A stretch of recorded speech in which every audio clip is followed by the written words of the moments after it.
Hi, I'm Jeremy Crosby. And I'm Nick Boucher. We're your hosts for the program that's all about your city, Talking Fitchburg. Every weekday, we pull together the news, events, and information you need to stay on top of what's happening in the city of Fitchburg. Find Talking Fitchburg on cable TV, Roku, Amazon Fire, Apple TV, and our live stream on the web. Plus, you can find all our headlines and stories on Facebook, YouTube, and our video on demand service. This is your city. Keep up with Talking Fitchburg and the issues affecting you and your neighbors. Want to know what's happening in your city? Get Notify Me messages from the City of Fitchburg. Visit fitchburgwi.gov on your computer or mobile device and select the big Notify Me button on the left. Enter your email and/or phone number, whichever is best for you to get notifications. Scroll down the list and select all the topics you're interested in to receive email or text messages about. You'll be notified every time one of your topics is updated. Sign up for Notify Me, one more way to keep up with your Fitchburg government.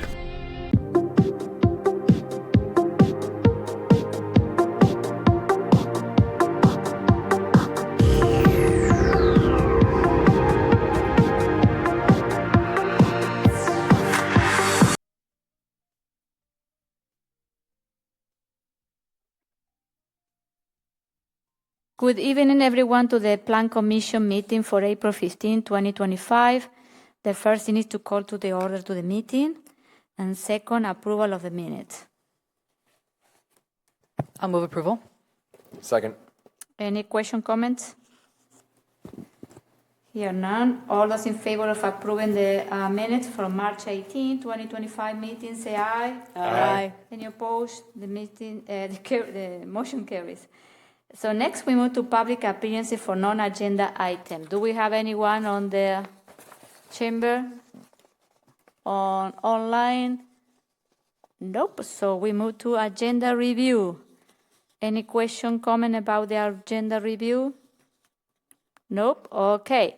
So next we move to item 5 is agenda items, and we are going to start with the first public hearing and consideration of rezone RZ-2590-25 request by Paul Woodrow, agent for the City of Fitchburg, to rezone property from IS, its specialized industrial, to BG, general business, to allow for a municipal police service facility on property associated with 5550 Research Park Drive. Okay. I am opening the public hearing, and we have Chief Morales and Paul, the engineer, here. So, Paul, go ahead. Start? Yes. Sure. I'm Paul Woodard, Senior Engineer of the Public Works Department. As you mentioned, Chief Morales is here, along with Beth Cerny from FGM Architects. And so we have two actions tonight. The first one is the rezoning, and the second one we'll get to in a minute is the architecture review. As far as the rezoning, as noted in the staff report, the property was previously dedicated for parkland purposes. Through a court process, we were able to remove that parkland restriction, and Promega and Fitchburg Center agreed for the land to be used for a police facility. And with the police facilities being proposed, we need the property rezoned to this appropriate designation so we can proceed with the project. I'll be happy to answer any questions. Okay, thank you. Any question for Paul? No? I'll move approval of rezone RZ 2590-25. Second. All those in favor of approving the rezone, say aye. Aye. Any opposed? The motion carries. Thank you. Thank you. Thank you, Chief. Right. Oh, we need to do the following, sorry. So then we have ADR, Fitchburg Police Services Facility request by Paul Woodrow, agent for the City of Fitchburg, to obtain architectural design review approval for the proposed police services facility on property associated with 5550 Research Park Drive. Okay. Paul, do you want to add anything else, or Elizabeth? Well, I'll just start off and I'll turn over to Beth. This project is moving along fairly well now.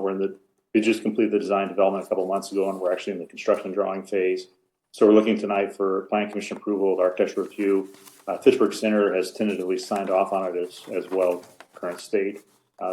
Project has been reduced, which we saw in the pre-application conference last fall. So not much has changed since last fall.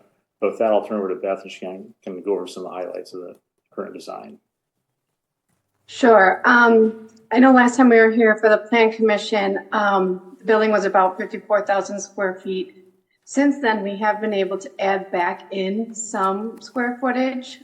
We've added in about 6 parking stalls on the indoor parking garage, as well as expanded the upper level to fit the full footprint of the lower level. So it added in about 9,700 square feet to the building. Due to favorable budgets. Another change since the last time was we had public parking on the site in front of the building. Since then, we've taken the public parking and we're now locating it in the right of way on Research Park Boulevard. So we're providing about 8 stalls directly in front of the building right on Research Park Boulevard. Then in addition to what you saw last time, we've just included a lot of renderings on the exterior. The design is pretty well developed at this point. We're utilizing a mixture of masonry materials, glass, and some metal panels. The thought behind this was a combination of durable materials, but also complementing the neighborhood. There's a lot of masonry metal panels on the neighboring library and city hall buildings that we're trying to tie in with. One update is, since we submitted these images, is we had a band at the top of the building that was originally proposed to be a metal panel, kind of a gray banding. That has been revised. It's going to be a masonry product now. It will be the same color, but as a cost savings measure, we're looking at continuing the masonry in that area as well. The building is also going to provide several sustainable initiatives. We're targeting LEED silver at the moment. We are providing a large solar panel array on the roof with estimates to provide approximately 29% offset of our electrical use. The building will also have a geothermal system with a fan coil reheat unit. All the HVAC equipment will be located inside. We won't have any large rooftop units. This is both to provide longevity for the equipment as well as easier maintenance for the staff. And then we're also proposing electrical vehicle chargers in the police garage, as well as we're providing the infrastructure for future EV chargers to be provided at the exterior lots at a future date. And then I think, just to highlight again, a lot of the public facing spaces of the building are located along the east and the south, along Research Park and Lacey Boulevard, with the western side of the building being more of the secure staff area. We are providing fencing around kind of that secure staff area just to provide enhanced security for all the police and their staff vehicles. So if we welcome any questions or comments you may have. So thank you, Elizabeth. We are going to go now with the staff report, and then we are going to come back with questions. Okay, Diana. I think that actually much of the staff report was covered. The proposed building, will make a couple of notes. The proposed building is, as facing Lacey and Research Park Drive, is 1 story. Staff did suggest that it might be attractive to shift the building a bit closer to the street frontage. That would more reflect how the library is situated.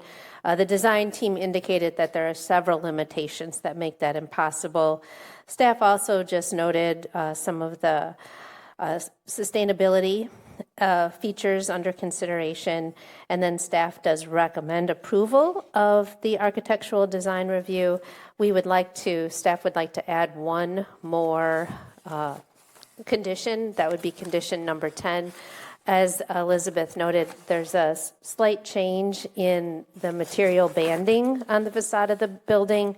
So staff would like to add condition number 10 that would allow for minor architectural changes approved by the zoning administrator.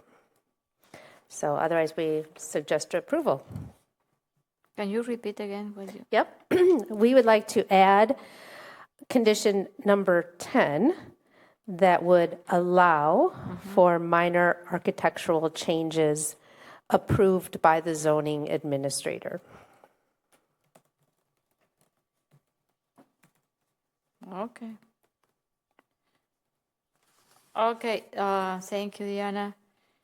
I open the question to the floor. Any question, comments? Curious about the 8 spots. Are those designated just for the police department then, or are those open to anyone? Which one? On the right of way? Okay. Those are public street parking stalls, so anybody can park in them. Though I think, Beth, is 1 or 2 spaces going to be handicapped designated. Yes, there'll be 2 designated as handicap. So 2 designated public handicap spots and 6 regular parking stalls open to the public. Any other question, comment? I have a question about the geothermal heating and cooling. Is that part of getting the LEED Silver designation? No, that one was decided last year in the CIP. The council decided to add additional funding to make the building more sustainable.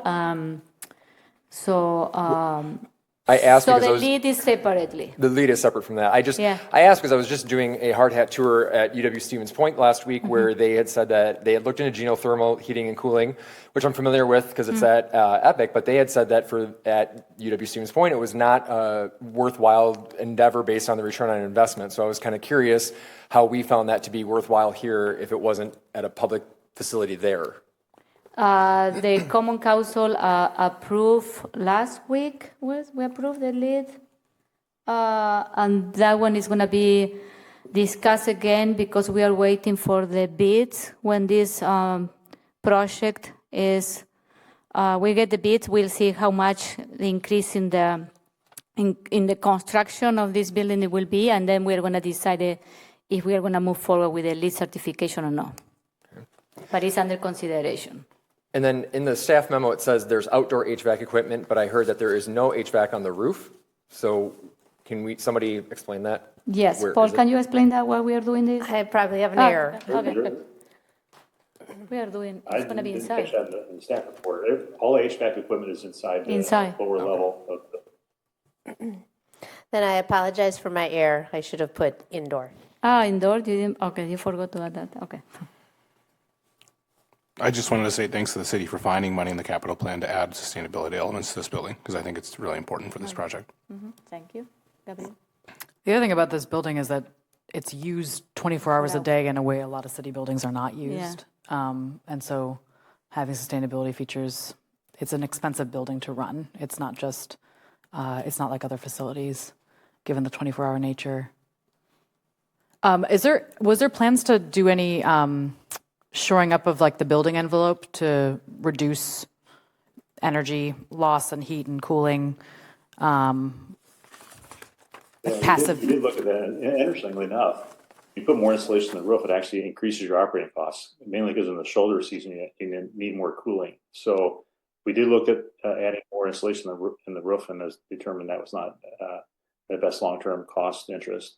And we also did look at the outside walls of the building as well, and the cost savings every year was not very nominal. But we are in the basement walls. We are using an insulation. It's like sandwiches. It's kind of a newer technique.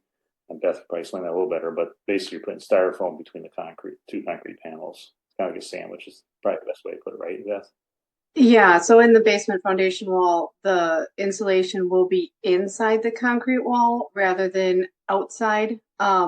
This allows us to continue our thermal barrier from basically the footing of the building all the way up to the roof without creating any gaps. A lot of times when the insulation is on the outside of the wall, there's a gap where that kind of meets the inside at the first floor level.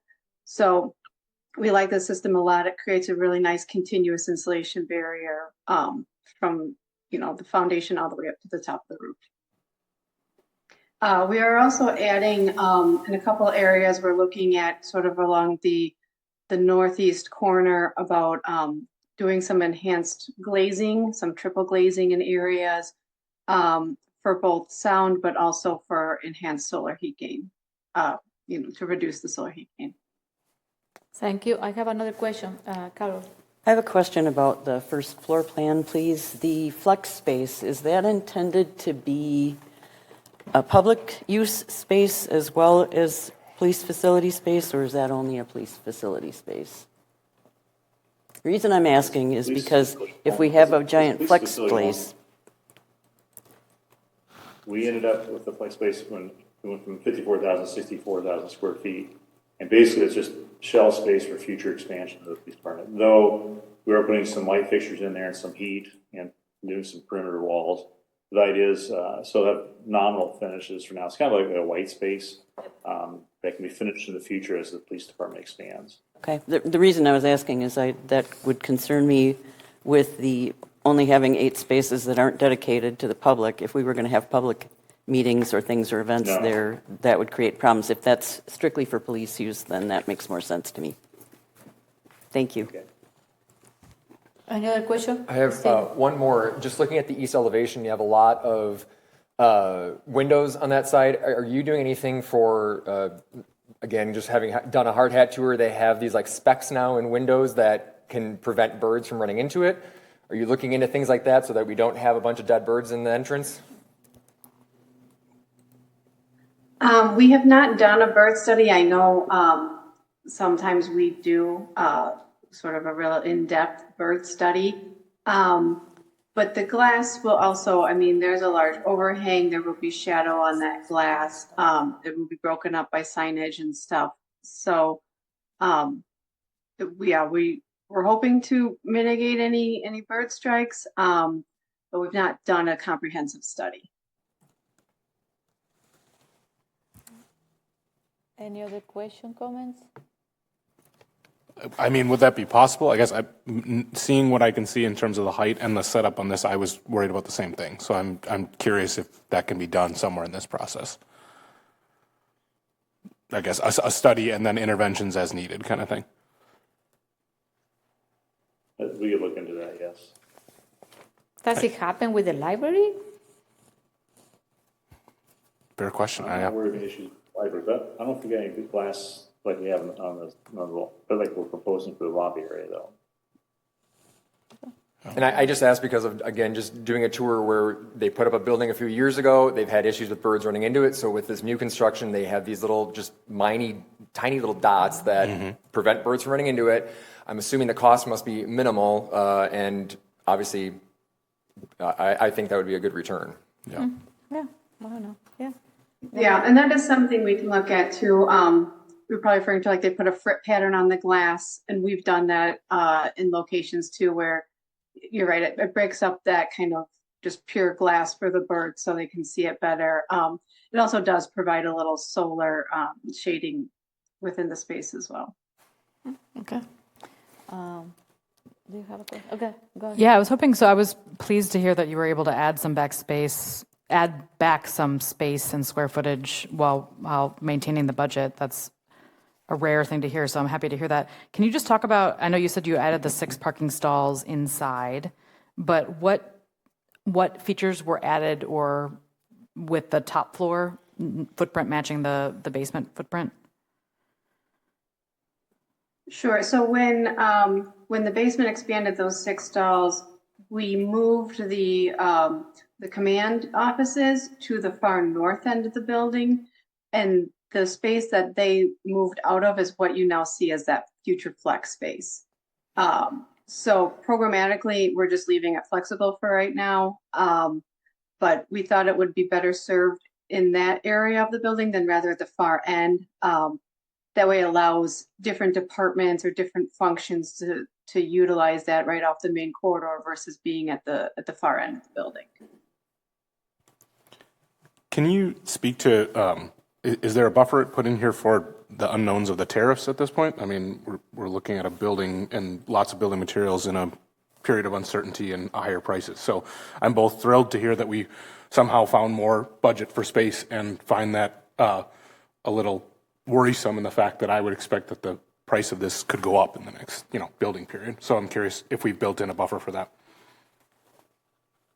Indirectly, we do. So right now, when we looking at the sustainability budget, it's 5 million, but we're not factoring any tax credits because that's also an unknown. But we're hoping that potential tax credits would offset any of the potential tariff increases. So it's really kind of hard to define at this point, right? Because the bid opening is tentatively scheduled in July sometime. So things are definitely in a state of flux. But again, between the tax credits and the tariffs, we're hoping those will kind of neutralize each other out. Okay, any other comments? Questions? Okay, so. I'll move approval of the ADR for the Fitchburg Police Services Facility with the 9 conditions No, 10. recommended by staff and the 10th condition that Deanna mentioned. Second. Okay, all those in favor of the ADR say aye. Aye. Any opposed? The motion carries. Thank you. Thank you. Thank you. So next, we move to another public hearing and consideration of conditional use CU-2587-25, request by Chase Rattler, agent from Edgewood College, Inc., to obtain conditional use for recreational facilities, specifically the athletic fields and facility associated with a private school on property associated with 6027 Lacey Road. So we have some people from Edgewood College. Yeah. Chase Rattler and John Neal, I don't know. Okay, thank you. Can you tell us about this? Yes. Thank you to all the members of the commission for hearing this evening. My name is John Kinnear, president of Rattler Corporation, here with Chase Rattler, our lead civil engineer and petitioner this evening. We're here on behalf of Edgewood College to request approval of this conditional use permit and later the ADR. I do have a quick statement from the college, from Al Bryzik, our representative. He does wish to be here, dear commission members and guests. My apologies for not attending this hearing in person. As some of you know, I'm also the Edgewood College baseball coach, and we have 2 conference games tonight, so go Eagles.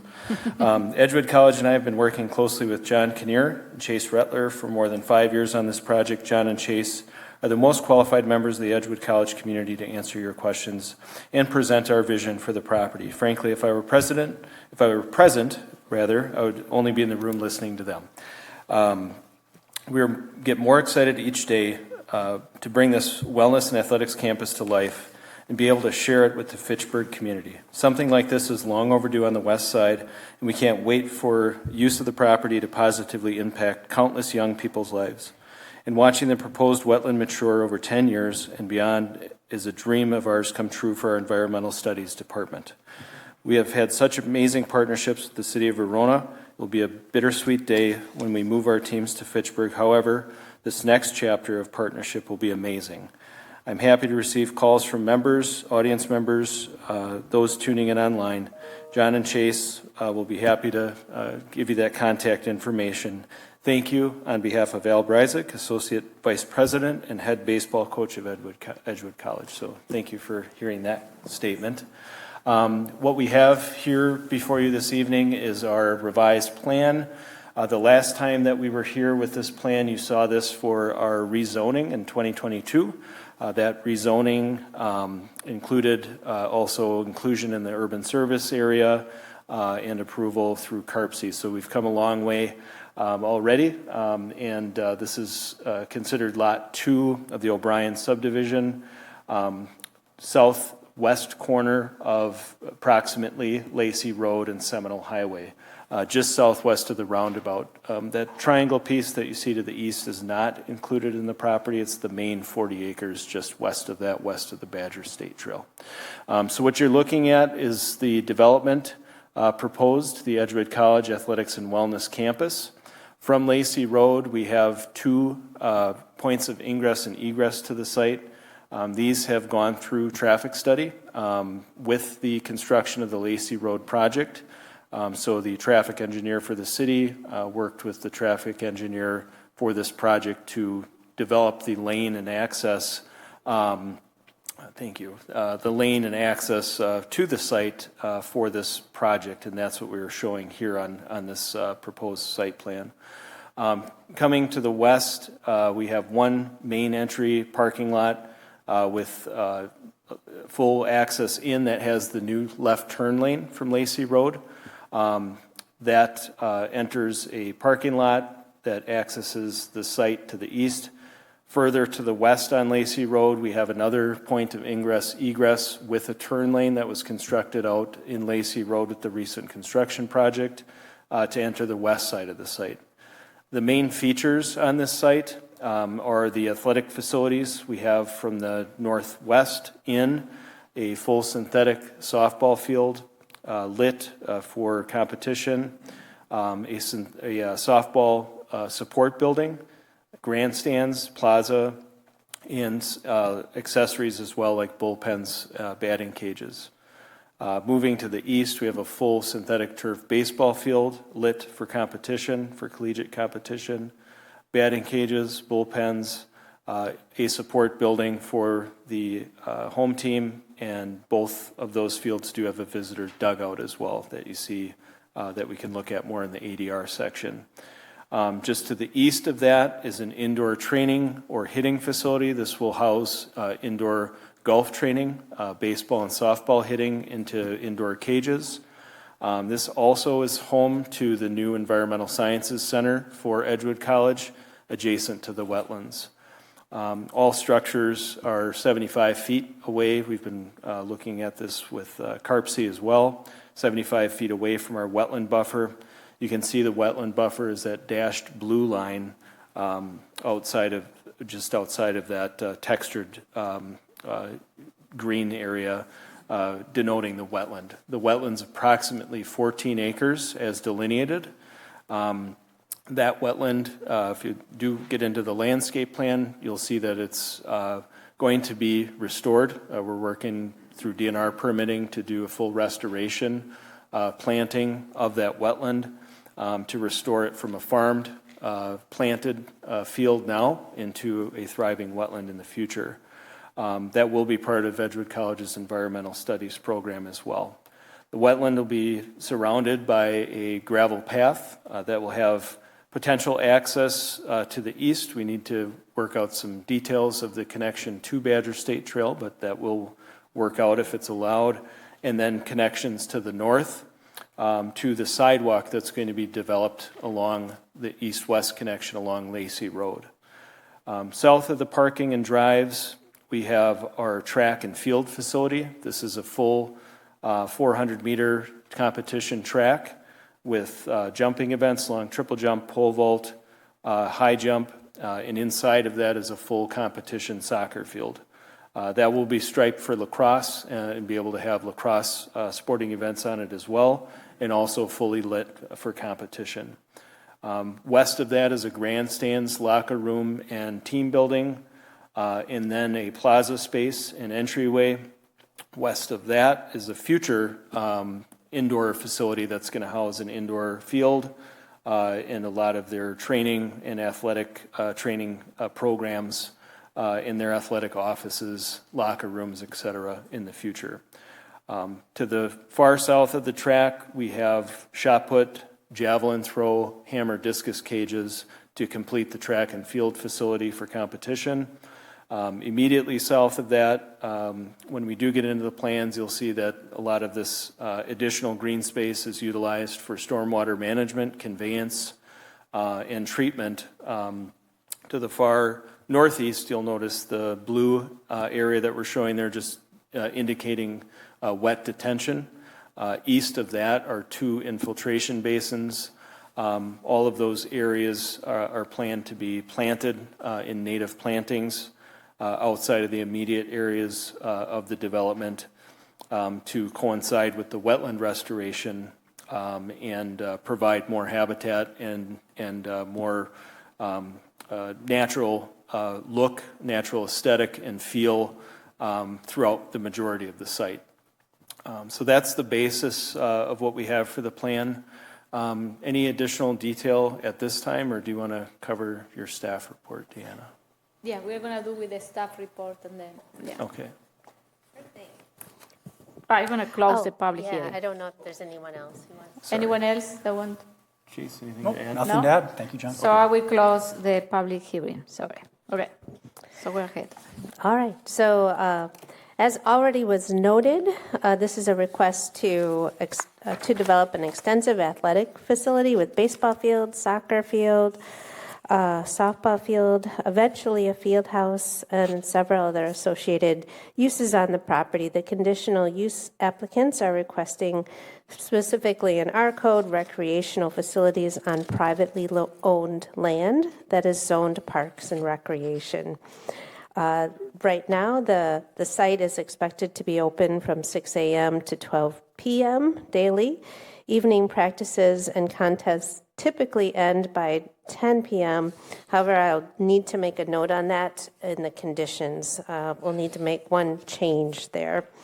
The applicants anticipate approximately 25 to 30 employees on an average day with the 3 fields in use. The applicants expect less than 1,000 spectators at a time. However, for a special event such as a high school championship contest, that could draw more than 1,000 spectators. And these types of special events would need some additional coordination and planning with the city. Athletic camps are also expected to occur during June, July, and August, with maybe a few additional in the spring or fall. The applicants note that they are open to such uses such as food truck days or craft fairs. So the conditional use permit, in the conditions you'll note that it does allow for food and alcohol sales. Staff notes that a separate alcohol license would be needed for any alcohol service. So I'm going to just skip ahead a little bit. The lighting necessary for the sports fields is not expected to comply with the standards of Chapter 28, the lighting ordinance. Therefore, a special permit is necessary. So staff will be working with the applicants to work through that special permit.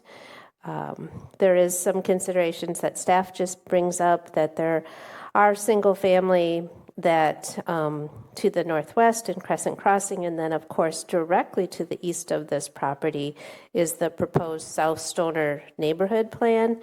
I just added a little clip for reference in your memo just to show what we are expecting for the future land uses in South Stoner neighborhood plan. The pink kind of color is a mixed use that would be multifamily and commercial. Green would be stormwater storage, and then there would be some housing shown. So staff just wants to make a special consideration in the lighting and how that is going to impact potential future residents to the west. Staff also has some concerns with a 30-foot wide riprap area that's directly to the west of the property line. We would like to have some additional consideration of what that looks like, how it's properly maintained. And staff just notes that our goal for the city is overall 30% tree canopy goal. The proposal includes 6 structures. The largest building is that building 4, which is designated for golf, hitting, environmental sciences. Other structures include the visitor dugout, baseball facilities, softball facilities, and the grandstand at this time. The materials are consistent across those with burnished block concrete masonry units and some bronze metal wall panels, and then a bronze metals for the roof. The applicant is also proposing fencing around the baseball and softball fields, but no other fencing. Staff also just noted that there could be some considerations of an east-west connection at some point between the Badger State Trail and the South Stoner neighborhood plan. As shown right now, the first east-west connection to the Badger State Badger State Trail to South Stoner neighborhood is significantly to the south. So some consideration of an east-west connector, multi-use path could be really interesting here. The applicant stated that they had meetings with the adjacent property owners, and then also a neighborhood meeting is scheduled at the Hop House on April 30th at 6 p.m. And that is in part a request from staff to begin to address any neighborhood concerns about the lighting, because there will be significant lighting for this facility. Staff does recommend approval of the conditional use permit with the 5 conditions, and then staff recommends approval of the ADR with 17 conditions. However, I would like to make one change to condition number 7.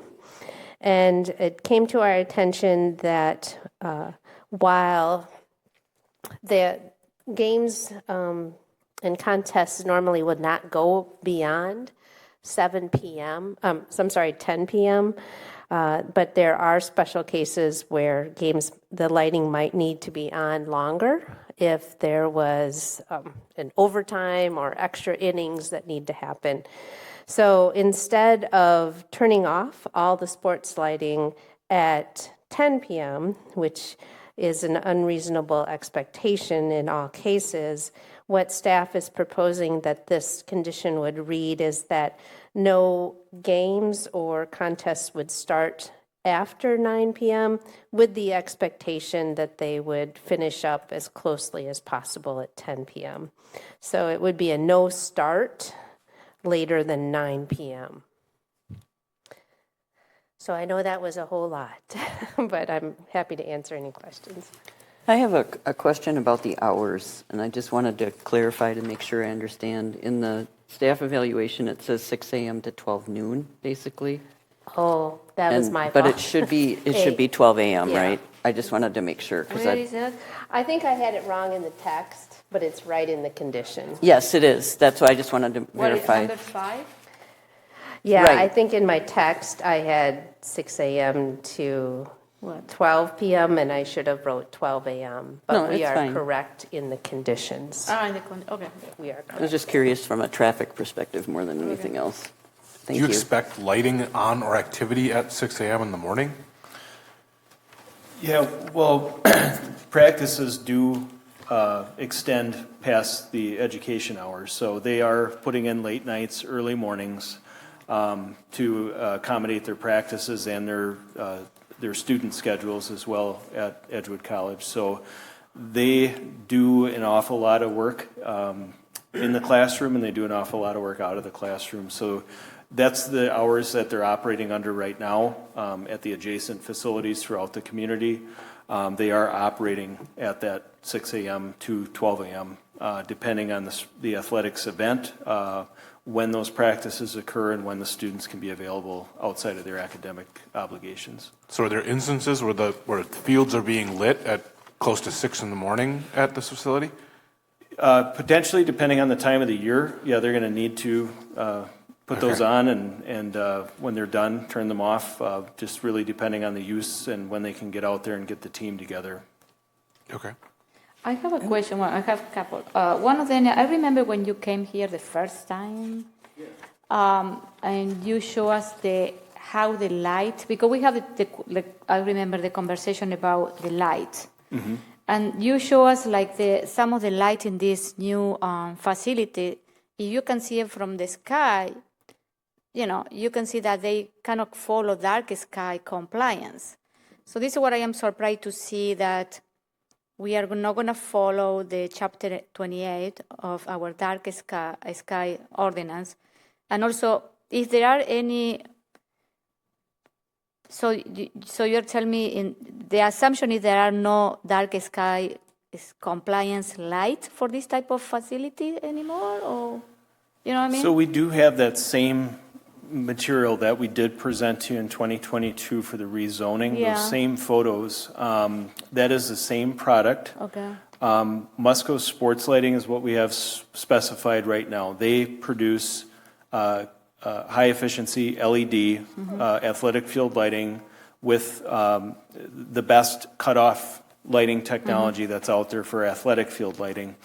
Where it's challenging is balancing between NCAA competition lighting level standards and what would be considered a dark sky, where they recommend fields be lit to a recreation level. So for safety, for athlete safety, NCAA requirements do have a higher lighting level, whereas dark sky says that it would prefer to have everything lit to recreation levels. That's one area. The only area of Chapter 28 that we are in conflict with at this point is the spill at property line. So that's Lacey Road, and that's as far as we've seen. Of course, we'll have to verify that with staff, and we will be working with staff to come up with a plan that will require that special review by the zoning administrator. So there's very little that's out of conformance with the Chapter 28. However, it is the same product. Those images that we showed you are what's being specified here for this project. So my other question is, can we see what you have in? My concern is with the baseball and the softball fields. They are too close to Lacey Road. So you want to see this one? Or? Yeah, that one, that they are very close to Lacey Road. And then I imagine that you're going to put some type of fence in there, because if you're hitting the balls and they can go through the, Lacey, and people, this is a very transited, road, and my concern is for safety of the driver is like, someone is hitting a ball and then it come to your, to car, how do we are going to protect, what type of protection we are going to do there, Right. So we do have a combination of several things. One is distance. These distances, we have over 260 feet from home plate, I should say from the backstop to the sidewalk, and then an additional, about 24 feet to the edge of Lacey Road. So that's well beyond the capabilities for softball for home run distance. And we have fencing in the outfield. In addition to that area is very unique. We have that portion of the softball field sunk.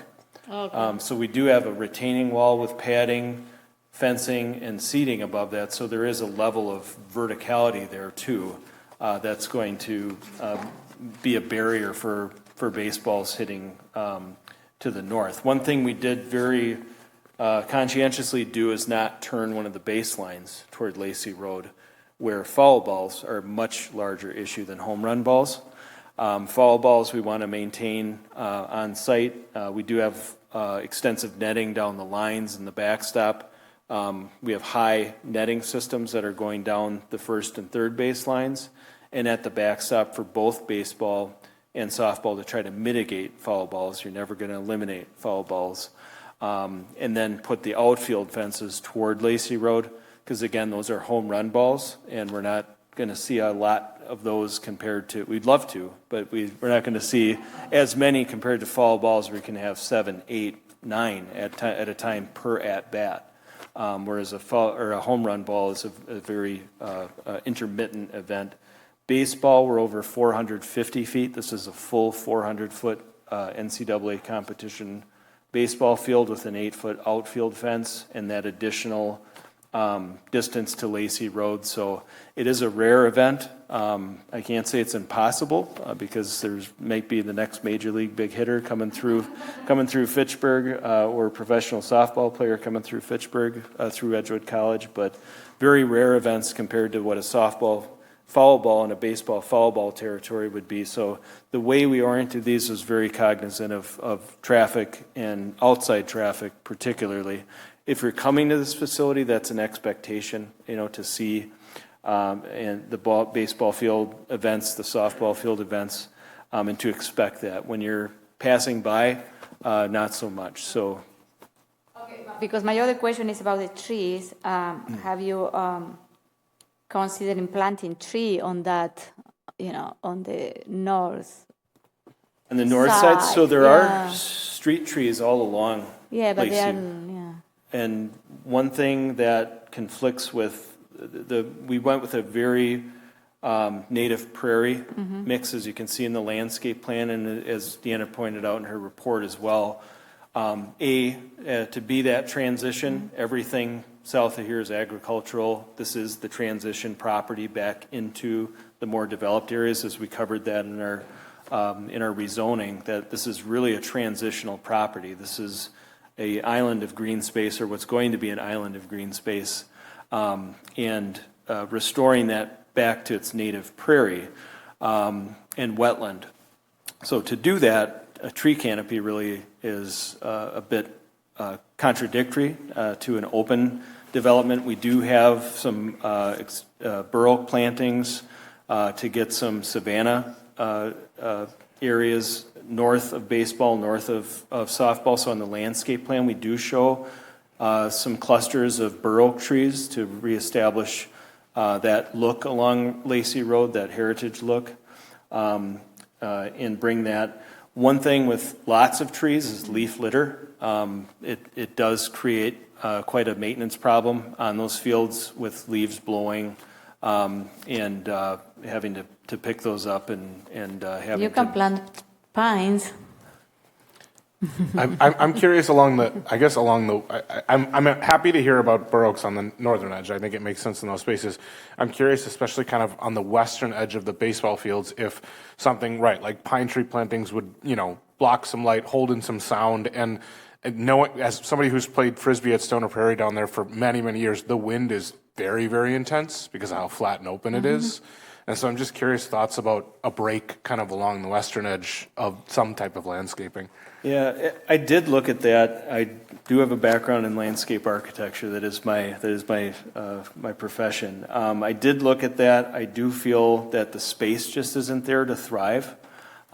These are going to be plowed roads.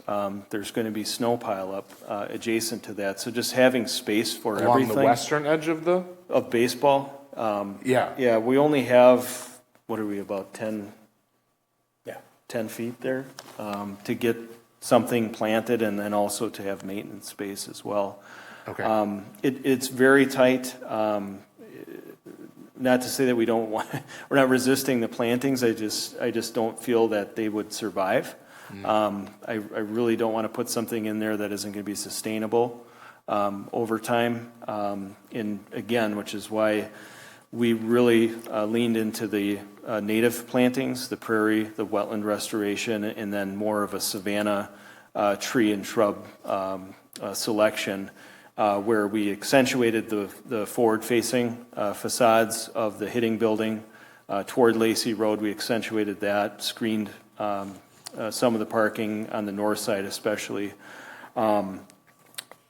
Natural windscreens, I like that. I think it's a great idea, but I don't know that they would work here. We do have windscreen planned into the development.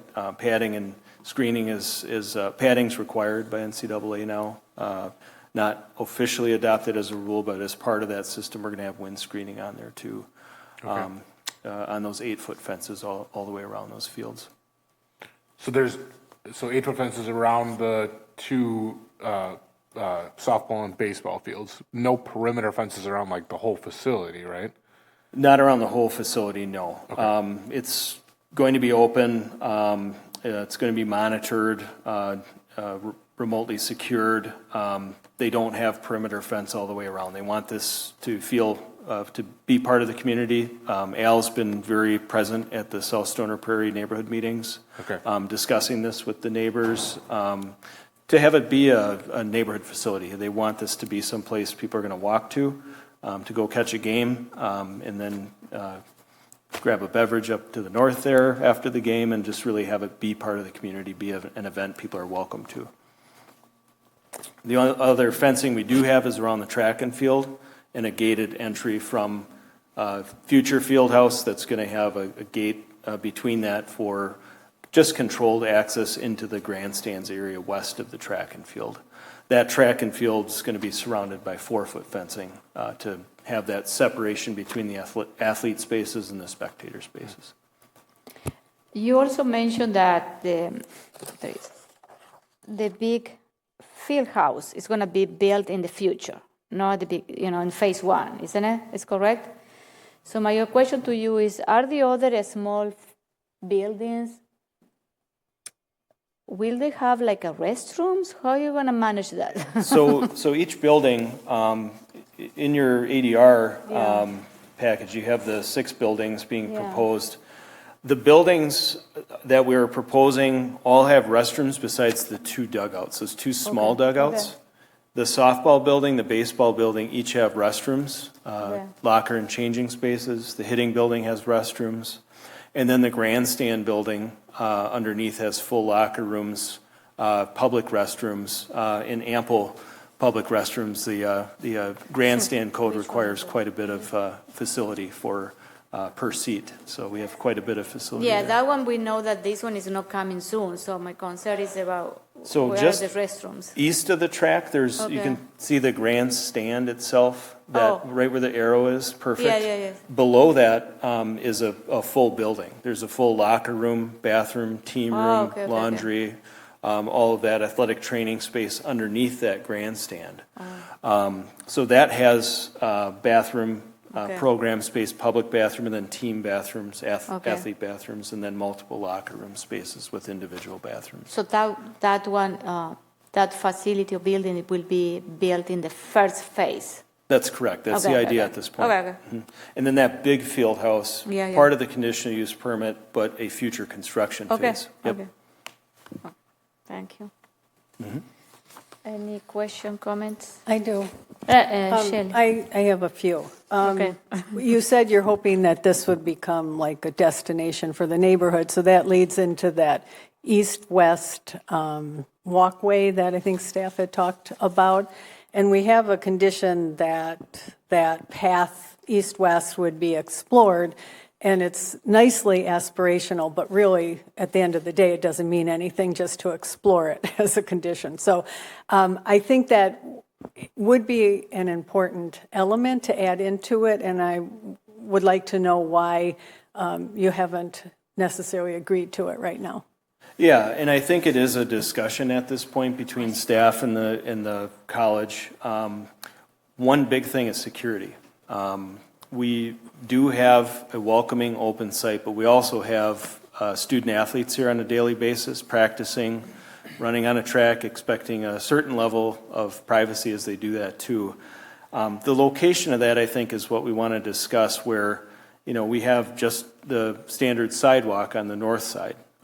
That's something that we could look at as a good location for bringing people east-west and having that access to Badger State Trail without having to cross Lacey Road multiple times. The other limitation is twofold. There's the wetland there. We don't have a land connection at that south end. And that south end of the site is heavily used for stormwater conveyance. We have 80 acres. This is Chase's area of expertise, but we have 80 acres of off-site stormwater coming through this site and being handled by this site, where we have quite a stormwater issue. This site is addressing that. To do that, we're concentrating stormwater flows to that south side. So that south side is basically a grass swale. It's handling a tremendous amount of stormwater that isn't going to be conducive to having walkways, paths, things like that. So it is something we looked at. It's just, again, it's something that doesn't quite fit based on the need for stormwater management and the huge priority that is. And also the barrier, we can't just get through the wetland. It does reach the south end of the property and beyond, so we don't have access to get through that wetland. We would have to get that connection on the north side. So that's something I'd be happy to look at with staff, is a connection on the north side, if there's something that would be more multimodal versus the city's standard sidewalk. We can look at that, and I think that's a discussion we'd be happy to continue on with. And I thought on the south side, it would just be a walkway to get to the wetland, because you do have a path around it. So I'm curious, when you said there's a security issue, but you are anticipating the public being on those grounds to walk the trail around the wetlands, aren't you? Right. Yeah. That will be accessible. That's something that Edgewood College has understood. The through traffic through the campus, through the private facility is where we want to be careful with that. We want to be mindful of student athletes, their privacy, as well as it being a public event space too, where people are watching their competition. They're also there practicing and expecting some level of privacy there as well. So it's a balance. We understand that. But yes, the intent all along is to have the wetland trail be accessible to share that natural feature with folks. And then the north side, we do have that connection of the sidewalk east to west along the full length there as well. That we can explore that further with staff. We'd be happy to do that. You mean explore it as expand it and make it more than just if that's a standard desirable sidewalk? Yeah, if that's desirable. However, we'd have to conform with whatever city specifications we would need to conform with in that right-of-way area. Well, still, I'm still hung up on then that we aren't making that a requirement in the condition, because right now there's a reference in the condition, but there's no requirement.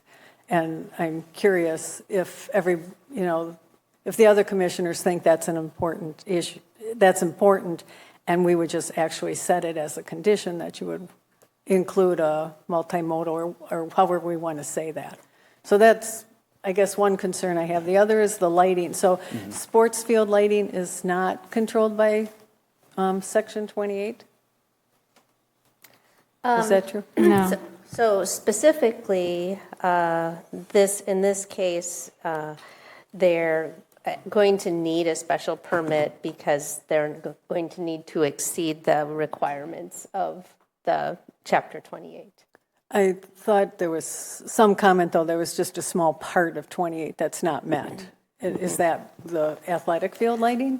Yeah, I'm not sure at all on all of this at this point. Yep. So specifically, in terms of Chapter 28, the one portion, so to speak, that isn't being met is there's a half-foot candle cutoff, which I believe is at the property line, which is part of the ordinance, and along the west property line adjacent to the softball field, and then also along the north property line adjacent to the softball and baseball field.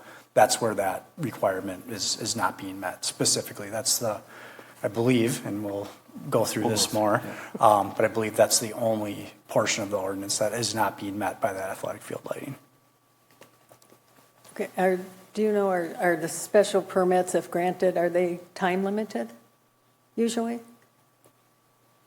In terms of hours of the day, what's the? No, the permit. Is it like for a year? Is it indefinite? That's what I meant. Well, this is permanent infrastructure that they're installing, so I guess A conditional use. The zoning, is zoning, a special permit from the zoning administrator. Are those? The special permit is needed for the lighting, and it would be permanent. It would it's be a permanent permanent. infrastructure. Oh, yeah, okay. they're installing big lights, very big lights. Okay.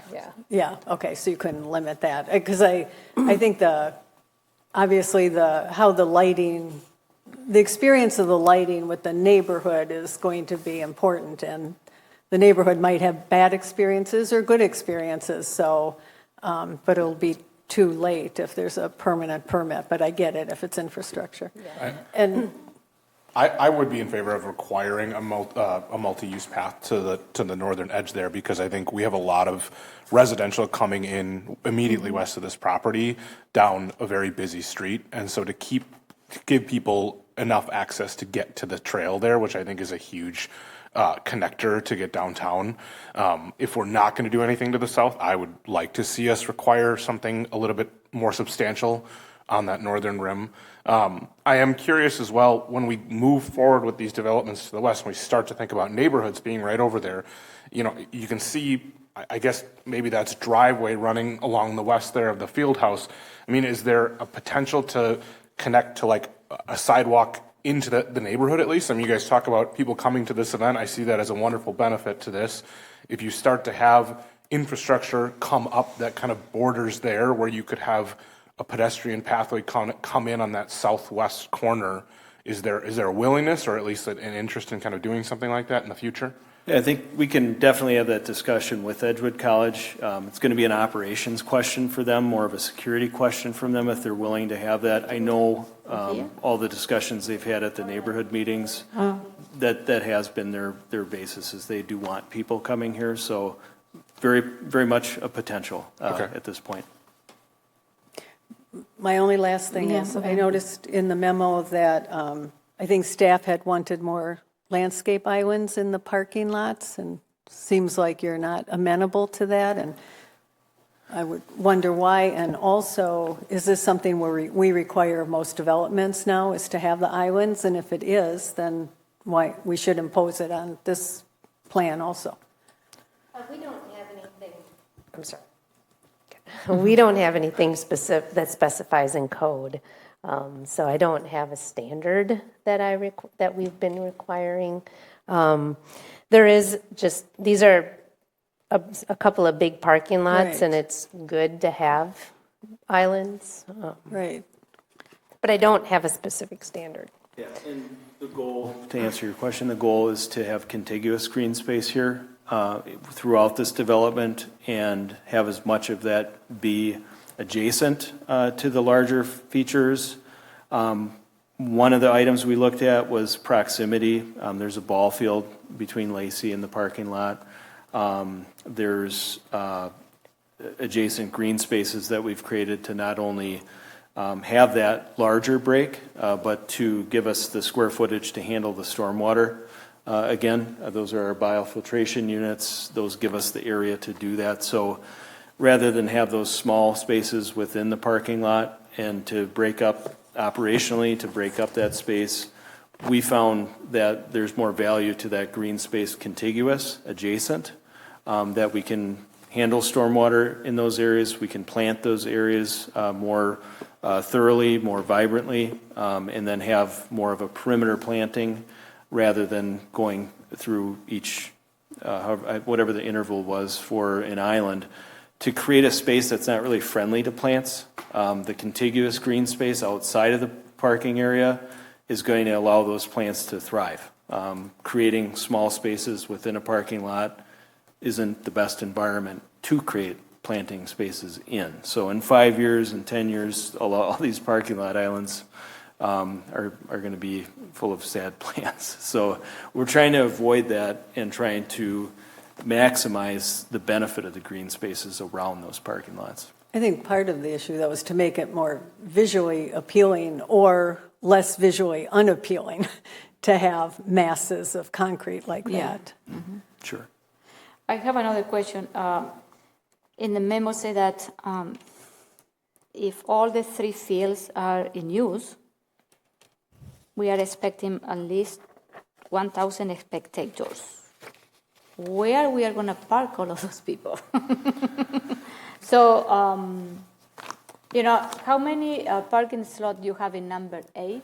That one is number 8, isn't it? It's 182 stalls in 8. Okay. How many parking spots do you have total? 182, 95. So that's, let me do some quick math. My apologies. And 60. It's about 300. 235 roughly. 335? 335. 335. So rule of thumb for, with that, everybody's not driving their own car. They're coming together.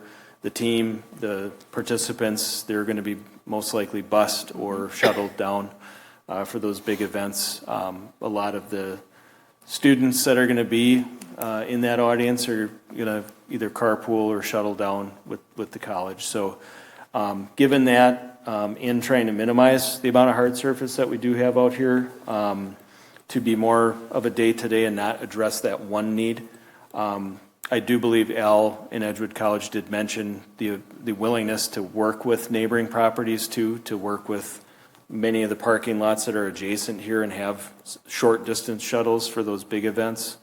So what we did is try to right size the parking for the majority of the days in this one event, not plan the parking lot for that one big event. So what was our total again? I'm sorry. 337. 337. Yeah, and one other thing to highlight, not that stormwater dictates everything in what we do. However, it's a very big part of designing these projects. So it's the balance of trying to minimize impervious surfaces in order to provide quality stormwater management, which I I feel very good about what we've put together in terms of planning for this project, in terms of stormwater management, specifically upstream of that wetland. Edgewood College has made a commitment to restoring that wetland, and when we went through the design of this project in terms of stormwater, when that stormwater is discharged, it's far exceeding DNR standards. It's exceeding city standards. We're currently going through that review right now with the city as well as Dane County. And then also CARP-C is going to get a chance to review that as well. So in terms of, parking, the parking count specifically, really we try to maximize that while at the same time not creating, too imposing of a site from a hard surface standpoint. So it's really that balance of daily operations versus large events versus, trying to control impervious. And I think we've done a pretty good job with that project. My biggest concern is when you have 1,000 people there and they start parking on Lazy Road. We don't want to see that because, that one is my concern. So that you should have a contingency plan on how to park, when you have this big tournament, because it could be chaotic. Because, yes, you have a couple of other, on the west you have Yahara material, we don't know how, you cannot park there, you know what I mean? And then on the north you have Promega, and you will need to work with them to see if you can park, and maybe you can park some car on Commerce Park, and then I don't think you can park anything on Sub-Zero because that parking is controlled. It's a controlled parking. So that one is my concern. I am looking north and see where you're going to park. And then on the other side of Seminole, you have a neighborhood that, I don't think that, So I am concerned. And then you have the solar farm. So I am trying to see where you're going to park those cars, But you need to have a contingency plan to do that, you know what I mean? For sure. Yes, and I know that Edgewood College is very very meticulous about their communications with their spectators, with their students, and will do that. And I think that's something you can count on Edgewood College doing is creating that contingency plan for parking on those large event days. Another comment that I want to make, and I want you to think, maybe I don't know if it has been discussed in your development meeting with the city, is since you're a not-for-profit organization, and then the organization is not going to be paying taxes to the city, but you guys will need to, you will need to have some of our services, for sure, fire and police, for those big events, or something happen, ambulance, EMS. I want you to consider you're willing to pay some pilot. I don't know, you're familiar with this? It's paying in lieu of taxes. It's paying only for, it's not like a tax, it's paying for some of the services that you will incur using our services. And then it's optional, it's not a requirement. But since this type of not-for-profit, as we call it, is a not-for-profit, and the type of services that you're going to provide there, like a sport, and with too many people, and could be injuries or disturbance with traffic, whatever it is, eventually you will need to have some city services like police, EMS, and fire. And because we are not going to be able to collect any taxes for that parcel, but we need to provide the services. So this is why those pilot programs exist. So I will ask you to see if you can talk to Edgewood College, because I think because of the nature of your organization is something that maybe you need to think about. Okay. To at least to help the city to recuperate some of the costs that we are going to have on service that area. Okay? Yes, I will discuss that with Edgewood College. Okay, thank you. I will bring that to their attention. Zach? Yeah, just on the parking thing, because I was going to bring that up too, and on the multimodal path, I'm not concerned about the multimodal path on the south side. There's already one on the north side of Lacey and bike paths on both sides of that road. And given that this South Storm Prairie is years and years and years away, I wouldn't be too worried about that. I'd be more worried about facilitating a crossing on the west side of that property, because people are going to park on Sub-Zero and Commerce when there's overflow, and they're going to be running across Lacey. So instead of spending money on a multimodal path that we already have on that road, look at maybe facilitating a crossing on the west side of that property, because at least on the east side, you already have the bike trail with the lights, but anybody who parks near Pro Mega and starts walking, they're just going to start running across Lacey there. You make a good point, yes. Maybe we can, yeah. Yep, and again, that's a discussion. City stuff. Yeah, discussion we'd happy to Except for the have with staff. Yeah. Yeah, we have to do that. Okay. Steven. I have a question. What is the riprap on the west side, the 30 feet? So the main reason for that is just the sheer amount of tributary or offsite. First, what is it? Oh, sorry, riprap. I've been on this committee for 6 years, and I don't think I've ever heard that term. I had to Google last night, Steven. I didn't know what it was. I Googled. Okay. So that's where, if you look at like a large outlet for a stormwater pipe, and you'll see the stone near that to minimize erosion, basically where that high volume and high velocity of water is coming through. It's that angular stone that's utilized for that purpose. Yeah, okay. So not plantings or anything like that? No. It is? No. No. There you go. Sure, okay. Something like that. Yep, but no permanent pool, obviously, in this instance. And this is something we did struggle with. I would love nothing more than to have a softer type material there. But just in looking at our stormwater calculations, that if for some reason that water were to not come onto this property anymore, that'd be great, and we'd love to approach it differently. But there's just a tremendous amount of runoff from the property to the west and partially to the south. That's coming this direction. And no, I commend you, because that was something that was discussed way back when you guys were first looking at this, and the fact that you were taking on how many acres of runoff, and the way that you're handling that with wetland. I'm not so concerned about the tree canopy because of the wetland there. I get that as a city we want to have 30% coverage. I think returning farm field back to natural wetland and using that to control far more water than what you and your property specifically are responsible for, given the grading to the west of you, I commend you. In terms of the parking and not having the islands, I would say look at like Bowman Fields. That's typical of baseball fields of schools. You don't always have those breaks, and I don't feel like it is necessary in this. So just to, my 2 cents on that.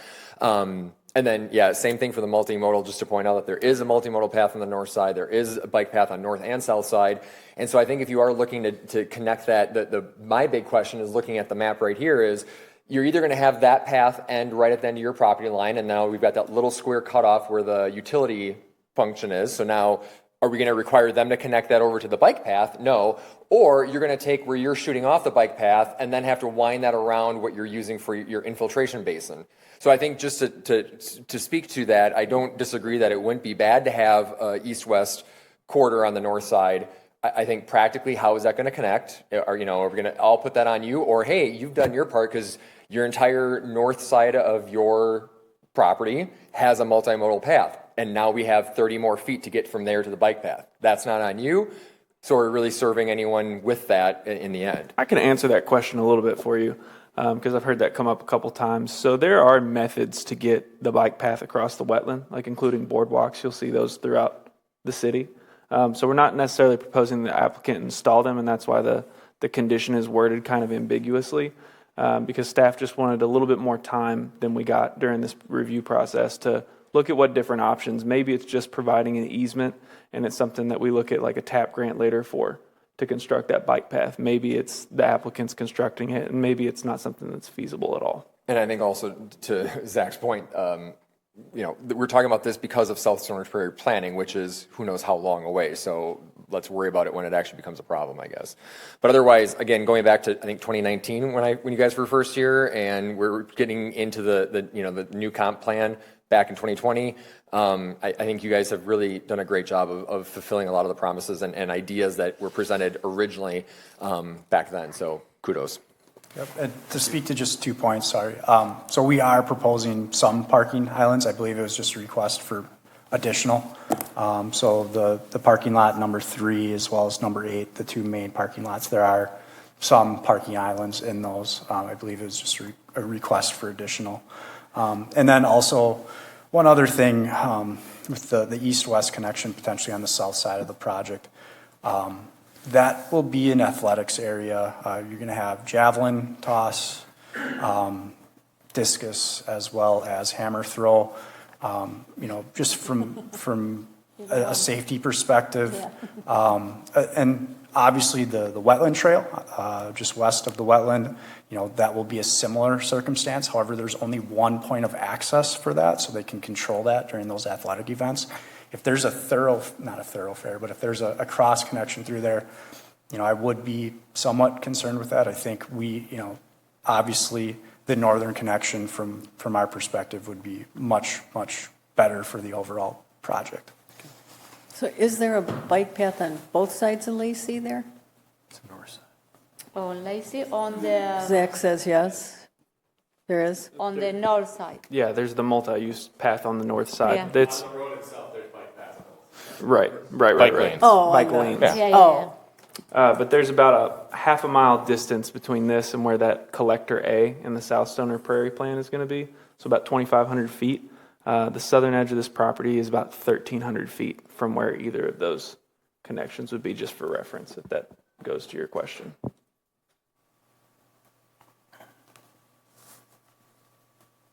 Okay, any other comments? I'll make a motion to approve conditional use CU-2587-25 with the 5 conditions noted by staff. second. All those in favor of the conditional use, say aye. Aye. Any opposed? The motion carries. Thank you. The I'll next move to approve ADR Edgewood College Athletic Fields with the 17 conditions noted by staff, with number 7 changing to be that no games start after 9 p.m. Second. All those in favor of the ADR, say aye. Aye. Any opposed? The motion carries. Thank you. Thank you very much. Thank you. Okay, so now we are on E. Okay, so now this is another public hearing and consideration of conditional use CU-2588-25, request by Chris Killen, agent from TJM McKee Row LLC, to allow conditional use for light industrial uses, specifically new silos associated with packaging company on property associated on 6124 McKee Road. So, also we have an ADR for that. So, okay. So we have 2 people here, Matthew Gucci,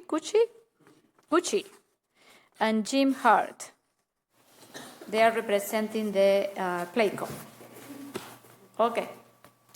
I open the public hearing. Anything that you want to add, what you're planning to do here? We thank the commission for taking our submission, and we're simply requesting silos for industrial use in our facility between our existing 2 buildings and on our private driveway.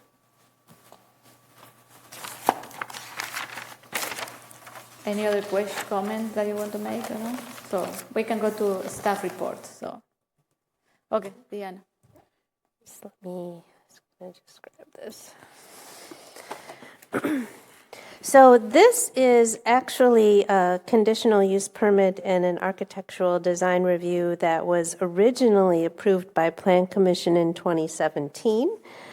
Both of those approvals have expired. Both expire after 1 year. And what is being proposed is 5 60-foot high silos on the eastern edge of the Playcon's EchoStar building at 6124 McKee Road. And then per the applicant, the 2 silos would contain virgin PET, or polyethylene terephthalate, and I'm not going to try that again.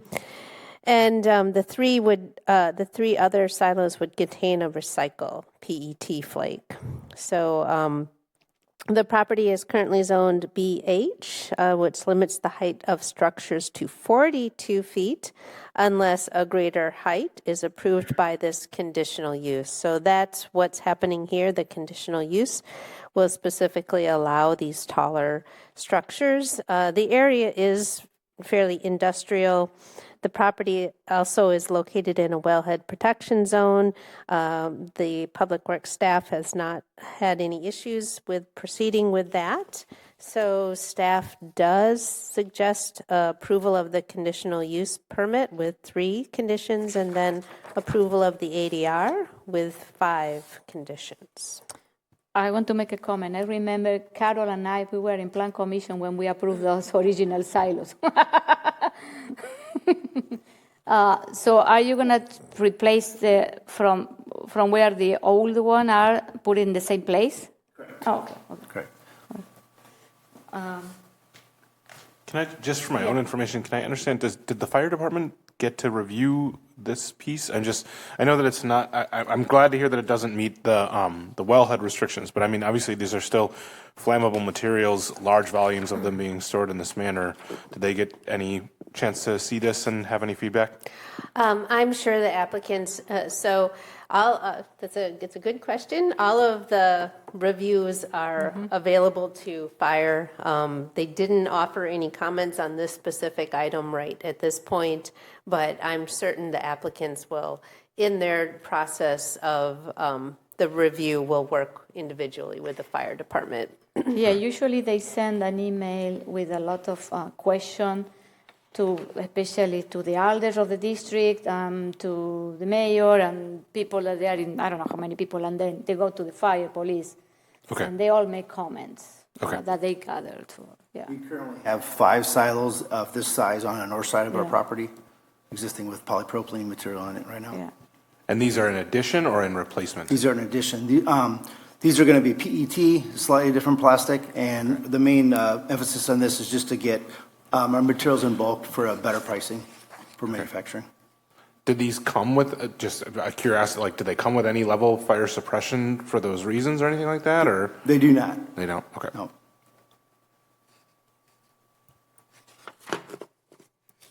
Any other question, comment? Okay. What do you do with the materials? I'm sorry, I'm not as familiar with Placon as I'd like to be. So This is adjacent to an extrusion facility, so we extrude it into a thin sheet material, which then we move to our production facility to make plastic thermoforms. Anything from food packaging to custom packages, clamshells, things like that. And we use a high amount of recycled material in this facility, and we're currently purchasing our virgin PET in big super sacks, and we're just trying to reduce our shipping expenses and reduce the cost. Thank you. Yep.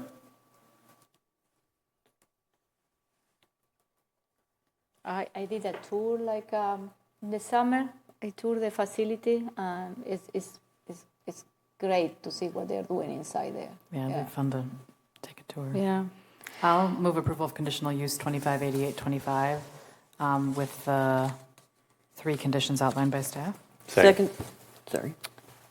Okay, all those in favor of the conditional use say aye. Aye. Any opposed? The motion carries. Next I'll one. move approval of the ADR for EcoStar silos with the 5 conditions outlined by staff. Second. Who's second? Oh, Zach. Okay. All those in favor of the ADR say aye. Aye. Any opposed? The motion carries. Thank you. Thank you. Thank you. So next we move to item G, and it's a certified survey map CS-2586-25, request by Mark Jones, agent from Jones Family Saint Farm Trust, to obtain certified survey map approval to create 3 lots, including 2 building lots on property associated with 2244 South Zion Road. Okay. We do not have. What happened with Mr. Mark? Jones. He was here. Oh. I saw him. Okay. He disappeared. Okay, Diana. Okay, I think that we can probably cover this. This has actually been approved by Plan Commission and Council first back in December of 2022, and then it came back to you last April of 2024. And CSMs expire after 1 year, so we haven't been able to work through all of the previous conditions, specifically the connection of Lot 2 to the city's water system. So the reapproval is just would allow us to have a bit more, allow the applicant to have a bit more time to complete the complete the conditions. The conditions are essentially the same as last time. I will just refresh our memories a little bit here, what's happening. It's an existing farm off of South Sain, just north of Byrne Road. And what we're doing is cutting out as a separate lot, Lot 2.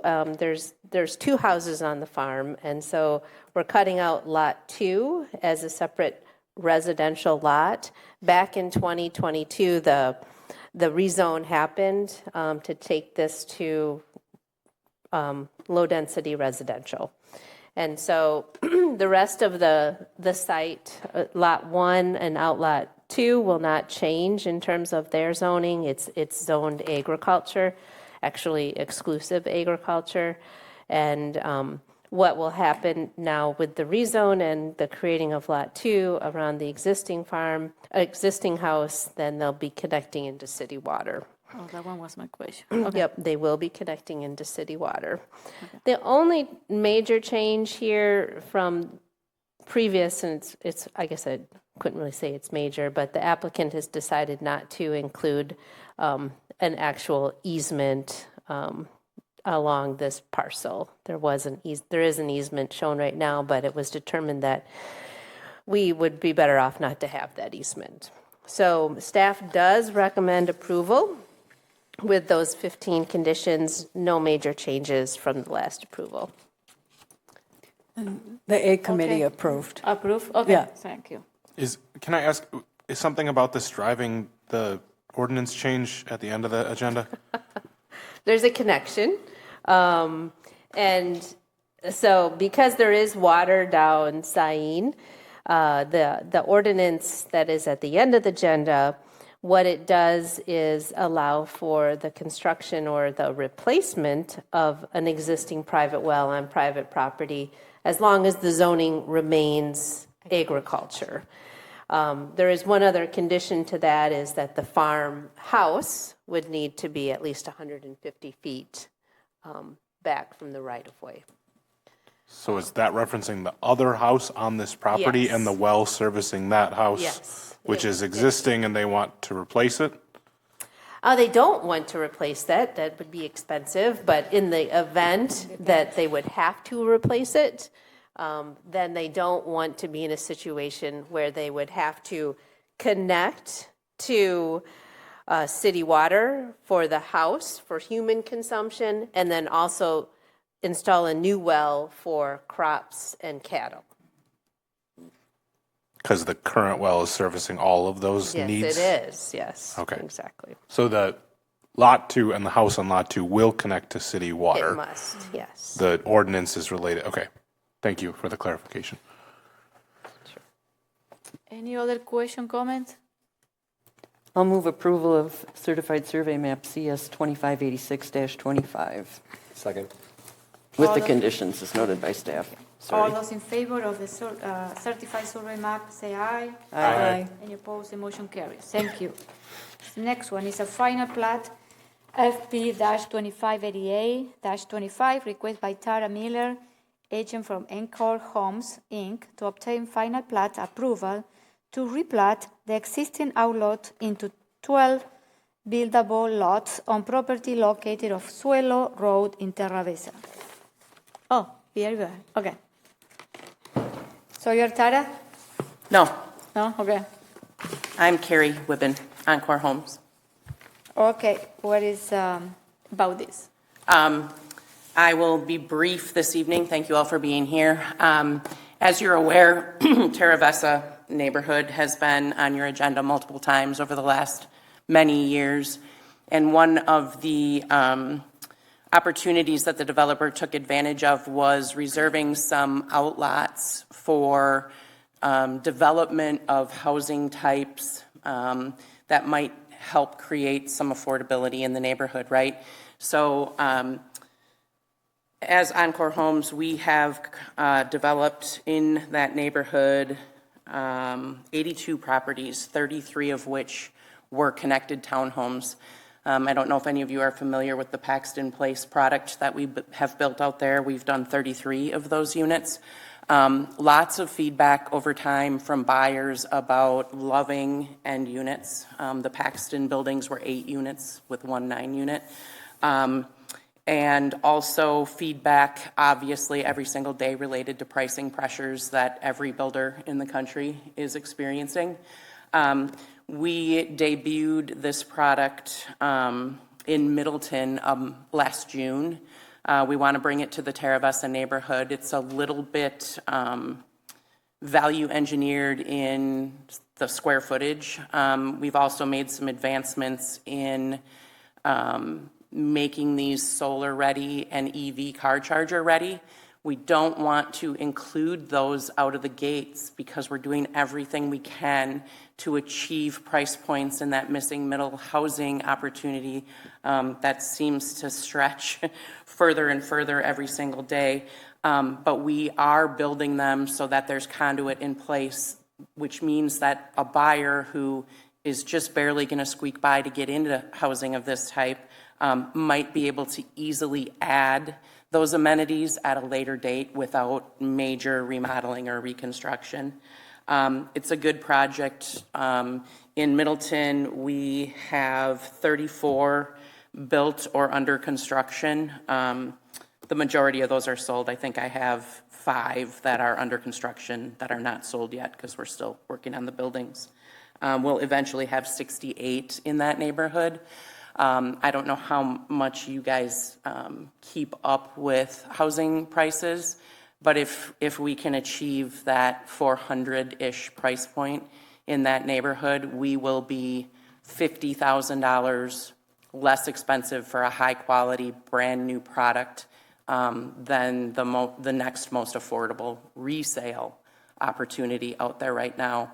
There's 2 of the Paxton units that are being resold today that are listed at $450,000. So I'm happy to answer any questions that are not technical in nature. If you need technical answers, I would defer to having my engineering team respond to those. Okay, thank you. Diana? So this is in Terra Vesta, and that is smart code. This would create 12 new buildable lots. And I think, as was already noted, these would be 6 twin home structures. The proposal complies with the maximum density and allowances for T4 in our traditional neighborhood design of smart code. The proposal is also in compliance with our Article 3 of Terra Vesta, and staff just says that we would recommend approval with the 12 conditions. Okay, thank you. Questions, comments? No? Okay. I think it's great that you're bringing more this type of house. Thank you. Thank you. I like the solution of trying to keep making it EV and solar ready without actually incurring that cost up front. I think that's a really smart choice, and letting people decide later if they want to put that in. Thank you. Great idea. I'll move approval of final plat FP 2589-25 with the 12 conditions as noted by staff. Second. All those in favor of the final plat, say aye. Aye. Any opposed? The motion carries. Thank you. Thank you. Oh, can you fill up the form on the back before you leave? Okay, thank you. Okay, so next we are on H? No. I. Aye. Oh, yeah, okay. So this is another ADR for Hartan Fields, Lot 7, CIP, request by Edward Hoyt, agent of Hartan Brothers, Inc., to obtain an architectural design review for a proposed multifamily building on property associated with 2674 Botanical Drive.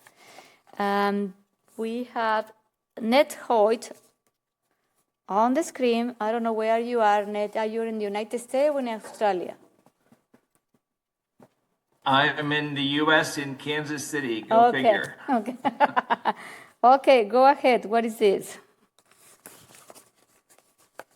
We're delighted to be back with the Plan Commission tonight. This is the second Hartung building that we received SIP approval for in, I believe, October. And it's substantially similar to what we had approved at that time, but there were a number of refinement sort of details of the external architecture, perspectives, et cetera, that we didn't quite have final at that time. And so we have brought it back to you all for ADR approval today. So we'd probably leave it sort of at that unless, there are specific things you wanted me to dive into that I'm sure you can get to with questions. Okay, we will go with the staff report first. Okay. Yeah, so as Ned noted, this was approved last October 24th, for PDD SIP. It is a 5-story building with 210 multifamily units. The development also was approved for 199 parking spaces, and then with the surface level parking space, there would be a total of 280 parking spaces. And the proposal is consistent with the approved comprehensive development plan approved by Plan Commission and then, as noted, the PDD SIP. The applicants noted that the construction of the building in terms of massing and materials will be generally consistent with the building to the north, which is well on its way. Hopefully you've had a chance to take a look at it. While noting there will be some simplification of materials on the corners, where between the structure on Lot 8 exists and Lot 6 will be. Staff is comfortable with the more minimal design on the south and north facades, the later of which will have a landscaping along the pedestrian path. Staff also requested some additional detail or windows or landscaping on the east facade where it interacts with the public street. The applicants opted for a slightly increased landscape design to soften that first floor facade. So staff recommends approval with the 15 conditions. Okay, thank you. Questions, comment? Carol? I actually do have a question. I was curious, looking at the actual floor plans for the apartment floors, are those actual apartment floor plans, or is that just done for illustration purposes? I mean, they are just about final, with the exception of some, closet changes or, hooks and, little features. But if I change the demising walls between the units again, my architects are going to shoot me. Got it. But I do have a question for my own curiosity. I noticed that there are a lot of bedrooms in these apartments that don't have windows. Is that something that is no longer required by code? Window. There are code requirements that involve lighting and fresh air that have to be addressed either with internal lighting or ventilation if there is no external kind of window. We meet those requirements in these cases to the best of our knowledge, or are tweaking that prior to submission for permit approval.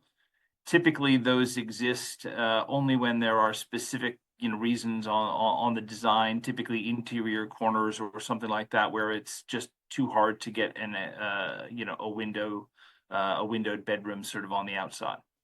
Yeah. Where did you see that? It's Which unit. One of them is unit L1M. Is that right? Yeah, there's quite a few. There are several that have bedrooms with no windows, and I just, I think that used to be International Building Code that was required for fire egress. So are there special sprinklers and air handlers to make sure that these rooms don't get too humid or too hot or too cold? I guess I'm just wondering, it's something that's new to me that was a little surprising. So I just was curious as to why that's changed. And I understand with a building of this mass And you've got to have inside corners in some places, that it's something we should expect if it's now legal, but I just want to make sure that our fire department's aware and that, you know, we're making sure that we're keeping people safe, because it feels unsafe to me, but I'm sure it's fine if it's done. So I just wanted to ask about it. So how many units we're talking? We can assure you that it will be to code. How many units are the internal ones, isn't it? Mm-hmm. Okay. The one right on the corner there is the main one that she's talking about. Wait, That one right there, yeah. A number Oh, in the that middle one as is- well that have Yep. interior bedrooms. And I understand some of the studio look like studios. You know, I understand that too, that you can have like a little bit more privacy around a studio, but it just seemed unusual for me. Okay. Any other question, comment? Yeah. Is there guest bike parking along the outside of the building for anyone that's stopping by with a bike? There is, yes. Okay. And just for, do you know how much is available for a place with 210 units? I don't know what the external is. Paul or Jordan, if you're on, do you know the answer to that question off the top of your head? Or is it simply that we've met whatever the code requirement is? Yes, we'll be meeting the stated code requirement. Off the top of my head, wasn't it? I think we're required to have like 11 spaces, and Jonathan's put them in.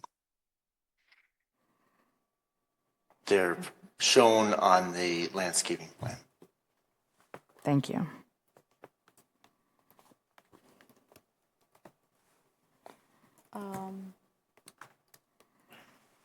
In the SIP, the short-term bicycle parking minimum requirement is 0.05 minimum spaces per bed. And as a condition of this, they'll have to meet that. So I'm not sure.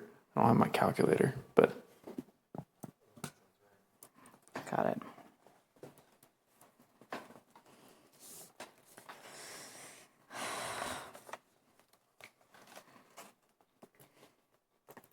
Any other question, comments?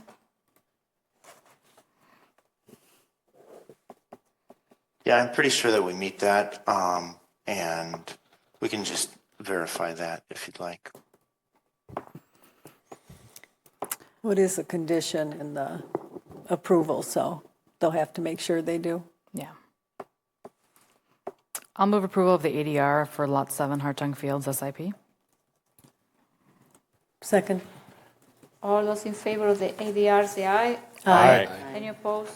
The motion carries. Oh, and I guess I have one question. When do you expect that this will construction will begin? That's a really good question. We anticipate being shovel ready by the middle of the year. I would have said that we are expecting to start construction in September. As of April 2nd, I have no idea. Okay. Thank you. The tariffs potentially add 10 to 20% to the costs. It probably won't be that high, but until we actually have actual numbers, we don't know whether we're building anything in the next 4 years. Thank you. Okay, thank you. Okay. Yes. Thank you all. Bye, Ned. So next is another ADR for the McKee Quick Trip remodel, request by Bjorn Berg, agent of Quick Trip Inc., to obtain architectural design review for a proposed exterior remodel of the gas station located at 6133 McKee Road. Okay, so is Born? Yeah, okay. Can you go ahead? Yeah, this is Bjorn. Thanks for having me tonight. We are proposing to expand our facility. I want to say it's 270 square feet, primarily for cooler and freezer storage for kitchen operations. And this small addition would match the facility's exterior finishes, and I believe fits into the intended use of the property. There's also a small interior remodel with it. And so I guess that's sort of the summary. I'm here for questions if needed. Okay, thank you. Deanna? So this is a small addition at the a portion of the front facade of Quick Trip that is at the west side of Verona Road on McKee. So it's a small addition that will accommodate new freezer and cooler to help the functionality of their kitchen space. Bike parking was not included. However, the applicants did note that they would be willing to provide bike parking if needed. And there's no new lighting or signage included. Staff did suggest that maybe we could work together to look at some improvements of the existing landscaping along McKee Road. So staff does recommend approval of this small addition with the 7 conditions. I have a question about the parking lot condition. I don't know, because I am looking now at the borderline, and the parking lot condition when you exit the car wash, they are in very, very bad shape. I don't know if that one is part of your property or is part of the cinema. I think it's part of the cinema. Okay. I have had some involvement in the past.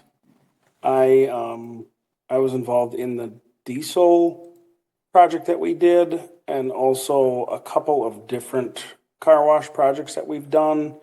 It's been sort of a problem for us. We don't own that driveway, but we have an access easement in that portion. So it's actually the cinema's property. I don't know if the cinema is open these days. Maybe it is, maybe it isn't. But we've had, I guess I would say, some opportunities to try to work with them to improve that, but it has not been successful. Yeah, no, because So yeah, it's on that No. east line there of the yellow property. The property line is actually in the middle of that driveway. Yeah, I noticed that. Yeah, because I was there. There's a lot of potholes. Yeah, I was there like 2 weeks ago, and it looked very bad. So this is what I thought that. I mean, all of AMC's lots are in horrible disrepair in both of those lots. So if it comes up to that, then yeah. Okay, no, that's it. I thought that. Okay. Any other comments about this? One comment. If there's a willingness to put guest bike parking, do you have any bike parking at this facility right now? I don't believe so.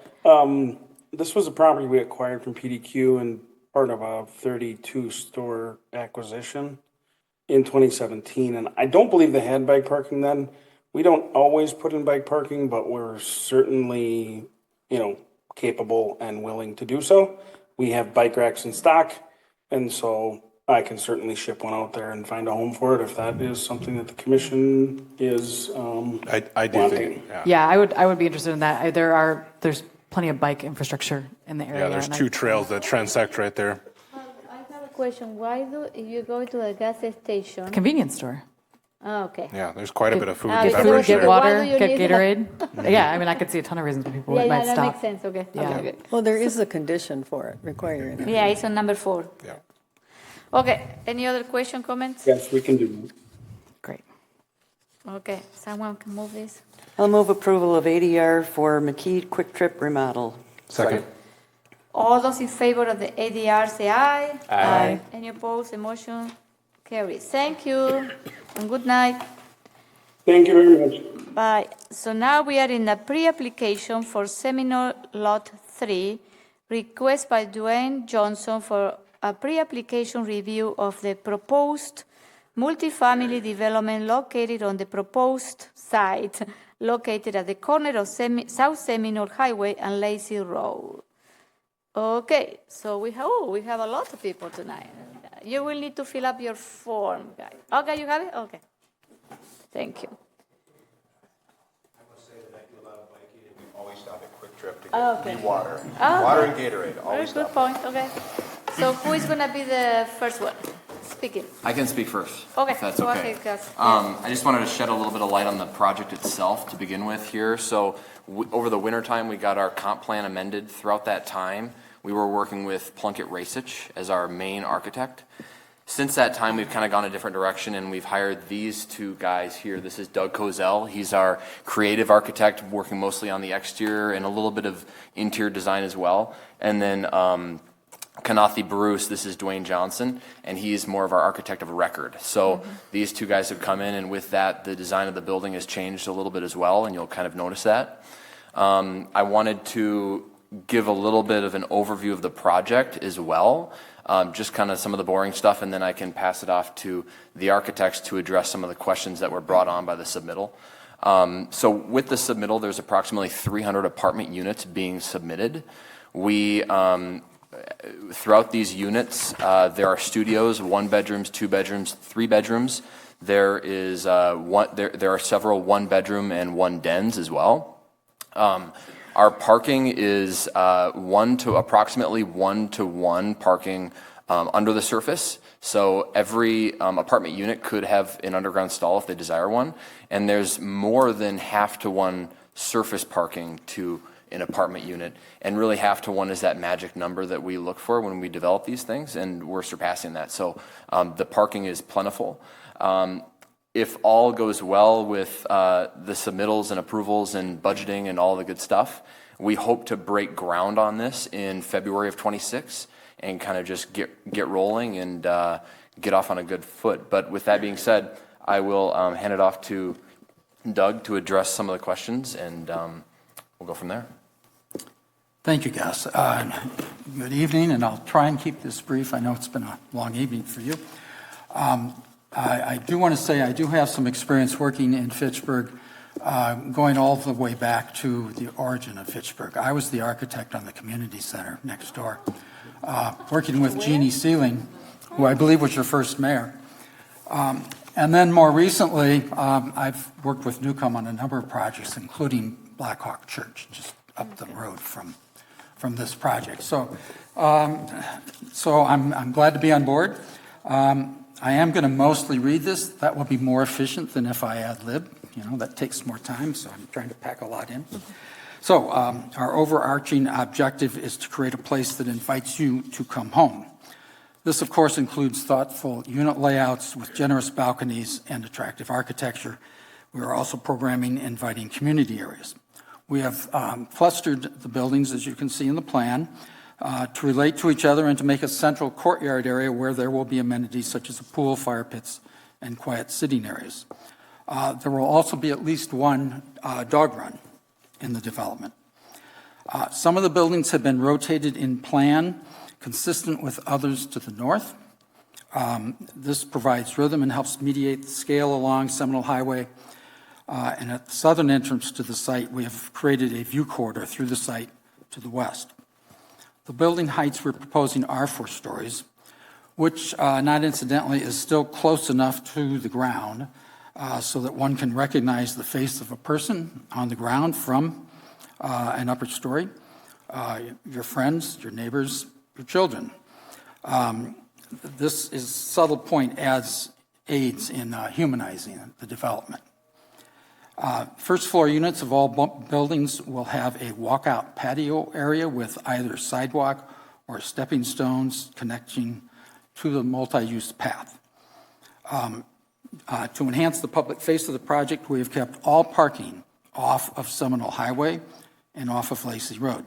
Most parking is underground, as Gus mentioned. Additional surface parking is provided. It is internal to the site, and we need enough here to handle visitor overflow kind of events, since there is no on-street parking in the vicinity. Building A, the first to be constructed, addresses the adjacent streets and the rotary intersection by being parallel to the streets with a broad curve mirroring the rotary. It will have a community room on first floor, and we propose a deck structure out into the bioretention area. We have also placed the needed bioretention basin at the south end of the site, which is the lowest elevation on a relatively flat piece of land. This is where the water wants to go. We're designing it as an attractive feature both from inside the site and from outside. It is a bioretention basin, not a pond, and will be planted with native prairie grasses so that it will look like a prairie rather than an engineering project. If you think about Governor Nelson Park, this is the same idea. We also know that the residential development to the east and the electric substation to the south have similar setbacks from Lacey Road. We think that being some distance from the rotary with its noise from braking and acceleration and the like will enhance the resident experience. So with that, I'll turn it back to Gus. Yeah, so questions? I'm not sure if Dwayne wants to jump in. Otherwise, we're happy to answer any questions that you have. Yeah, and Wade, our civil engineer, is also, I saw him on the Zoom. He's on Zoom. Link, so if there are questions related to that, he's available as well. Okay, thank you. So we will go with the staff report and then open for questions. So that was a very thorough overview. So this is just for our reference, a pre-application meeting that allows Plan Commission to offer any suggestions or voice any concerns prior to submitting for the Plan Development District GIP, which would be the next step in this process. As you might recall, last October, this project came before you as a minor comp plan amendment that changed the southern portion of the site of the proposed multifamily from a future land use of commercial or business to high-density residential. So staff just does note the proposed multi-use path along Seminole, and also that the west side of the site abuts the Badger State Trail, which is a factor of consideration. And there was a neighborhood meeting back on September 30th, and with the minor comp plan amendment, and I guess staff doesn't really have any other comments or questions at this time. Okay, thank you. Any question, comments? Carol? I really appreciate the fact that there are the number of trees shown in this diagram, and I hope that your landscaping plan continues to include that number of trees and the number of plantings in the islands, which I know will make some of the other commissioners happy too. I'm glad that even in this environment of not liking parking spaces, that you recognize the fact that this is basically an isolated space that's going to need enough dedicated parking to avoid any issues, since there's no on-street parking on Seminole or Lacey, and we don't want this to impact surrounding businesses or homeowners. So I like the fact that the massing was scaled down just a little bit as well. I really look forward to seeing the elevations, to see the buildings. I've seen both of your buildings before, and I know you do a very good job. So I think this corner has been looking for a project for a long time, and that the fact that you held a neighborhood meeting and you're still here and you're not, you don't have any casts or crutches with you, shows that you've put together a product that the neighborhood is also happy with, which was a huge challenge for you, and I really commend you for that. Thank you. Gabriel? I think it looks like a good plan. I think the amenities seem very desirable. The deck out onto the bioretention basin is really interesting. I think that's unique. I hope that'll be beautiful, especially when I know that there's some other buildings there, but there should be like a wetland out there too eventually. One question, if I recall correctly, some of the older plans had some first floor retail as one of these buildings. Has that been eliminated from the plan? So that was one of the sites on the northern portion here. That was the northeast site, and that's still on the table. We're just not presenting it as part of this submittal today. Great, so, thanks. Yeah. Shelley? I think at the last meeting we had, I think almost spontaneously, you said that you were going to reduce how many floors there were on the buildings along Seminole, so it would be more consistent with the buildings on the east side, but now you've added that back in. So and your neighborhood meeting was before you added this back in. So I'll be interested if you have another neighborhood meeting, but how do the heights, because of the different topography, how do the heights kind of match now with your adding that extra story to the homes on the east side? Yeah, I'm glad that was brought up. It kind of gives me the floor to talk about that issue. We do have a cross-section that we can bring to a future submittal and kind of show how the height of that building at 4 stories relates to the height of the houses across the street and how it looks from the street and things like that. I will say, to answer the question, there's probably 2 answers, and there's a developer answer and there's an architect answer. I would say the developer answer was probably already touched on by one of the previous developers that was up here. But developers today are under extreme stress and pressure. There's significant micro and macroeconomic uncertainties in the market. There's extremely high construction costs and there's high cost of money. Those factors together really make returns on these types of projects extremely slim and almost to the point of them not even being viable anymore. So I would say one thing that we're trying to do throughout design is figure out not where we can cut costs, but so much maybe add units to push our revenues a little higher and make this project more viable. So we did do that. We did add another story to those 2 buildings along Seminole, but we think we did it architecturally in a way that works. We flipped those buildings to be more north and south instead of right on the street. So the residents across the street are not just going to see a wall facade of apartment buildings. The small building between, I believe we're calling it Building B on there, but it's really 2 4-story buildings connected by a 1-story. That 1-story building offers what I think is going to be a breathable experience in and out of there. So like I said, it's not going to be just a wall of apartments. So I feel we wanted to do that mainly for the economic reasons, but we tried to soften it as much as possible through good architectural work as well. And I can leave off with letting Doug run with that one as well. Well, the proof is in the pudding, so we will need to show you what this looks like. But I think these are going to be interesting buildings. In part, we have really large balconies on these buildings, and balconies are what kind of signal that there's life inside. So that the first floors are all apartment units with access out onto the street, I think enlivens what is going on there. And the other thing to bear in mind is that the distance from us to the homes across the street is almost a football field.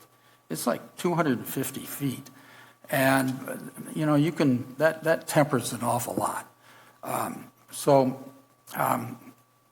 Hang in there with us, and we'll show you what we're going to do. I hope it'll work. Okay, my only other comment is, as the owner of 2 dogs that go hysterical when they see bike riders, good luck with the dog park right at the bike trail. Understood. Thank you for the comment on that.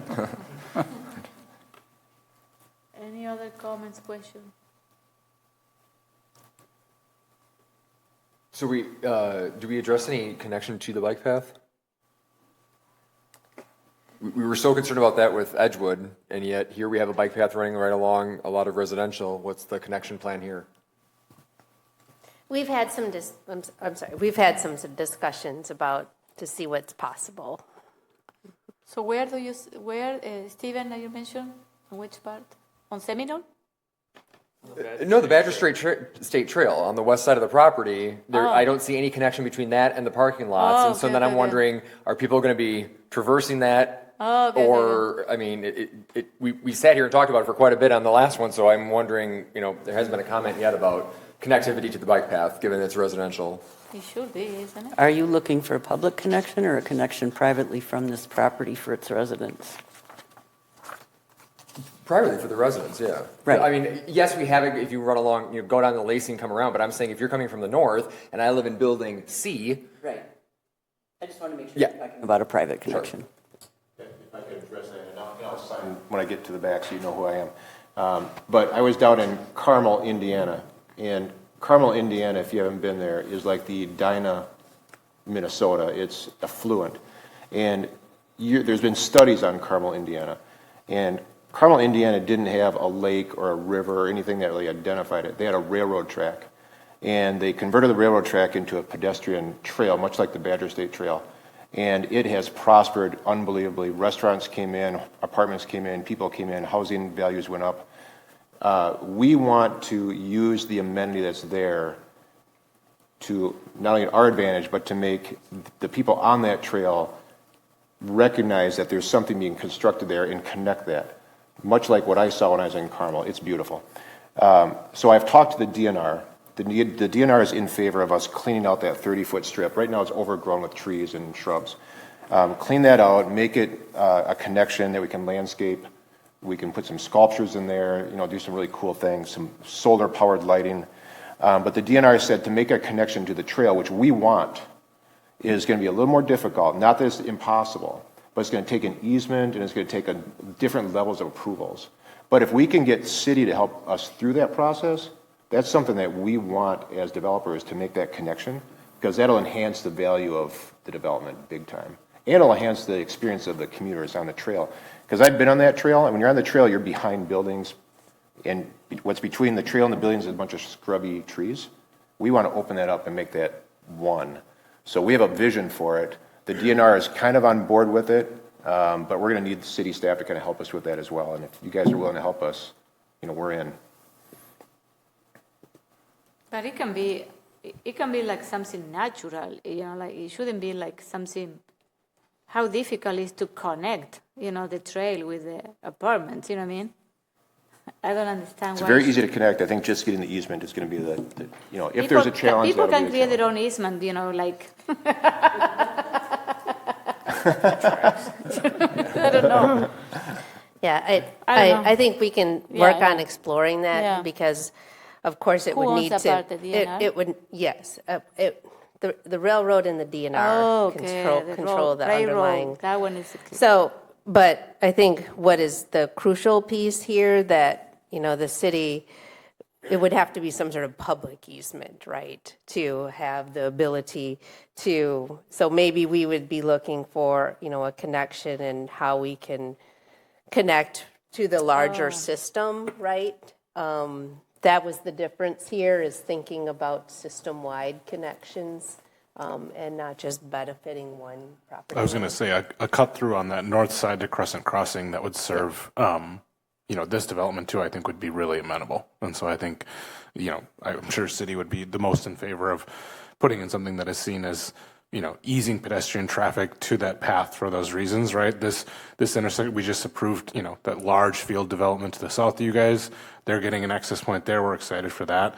I think it's a really good raise in the fact that the more access points we have, and especially kind of sheltered access points like that, cutting between those developments rather than funneling people onto Lacey when we don't have to, I think would be really valuable. So, I agree. Yeah. If we can work something there, kind of in between what's proposed here and then obviously the commercial developments to the north, which I imagine you're going to want pedestrian draw, to those anyway. Wants that too. Right. So I think that would make a lot of sense to make it a nice, and the vision through, which I think you guys talked about here is another big advantage. We'll show that in the GIP. Great. Yeah. Okay, any other comments? Okay. And can you just say, I know you're going to write the form, but who are you for? I'm for Brett mic? Newcomb, Please. Gus's dad. Oh, awesome. Okay, nice to meet you. I think we spoke in your driveway. Oh, yes. Okay, good. Okay. Who is going to move the motion?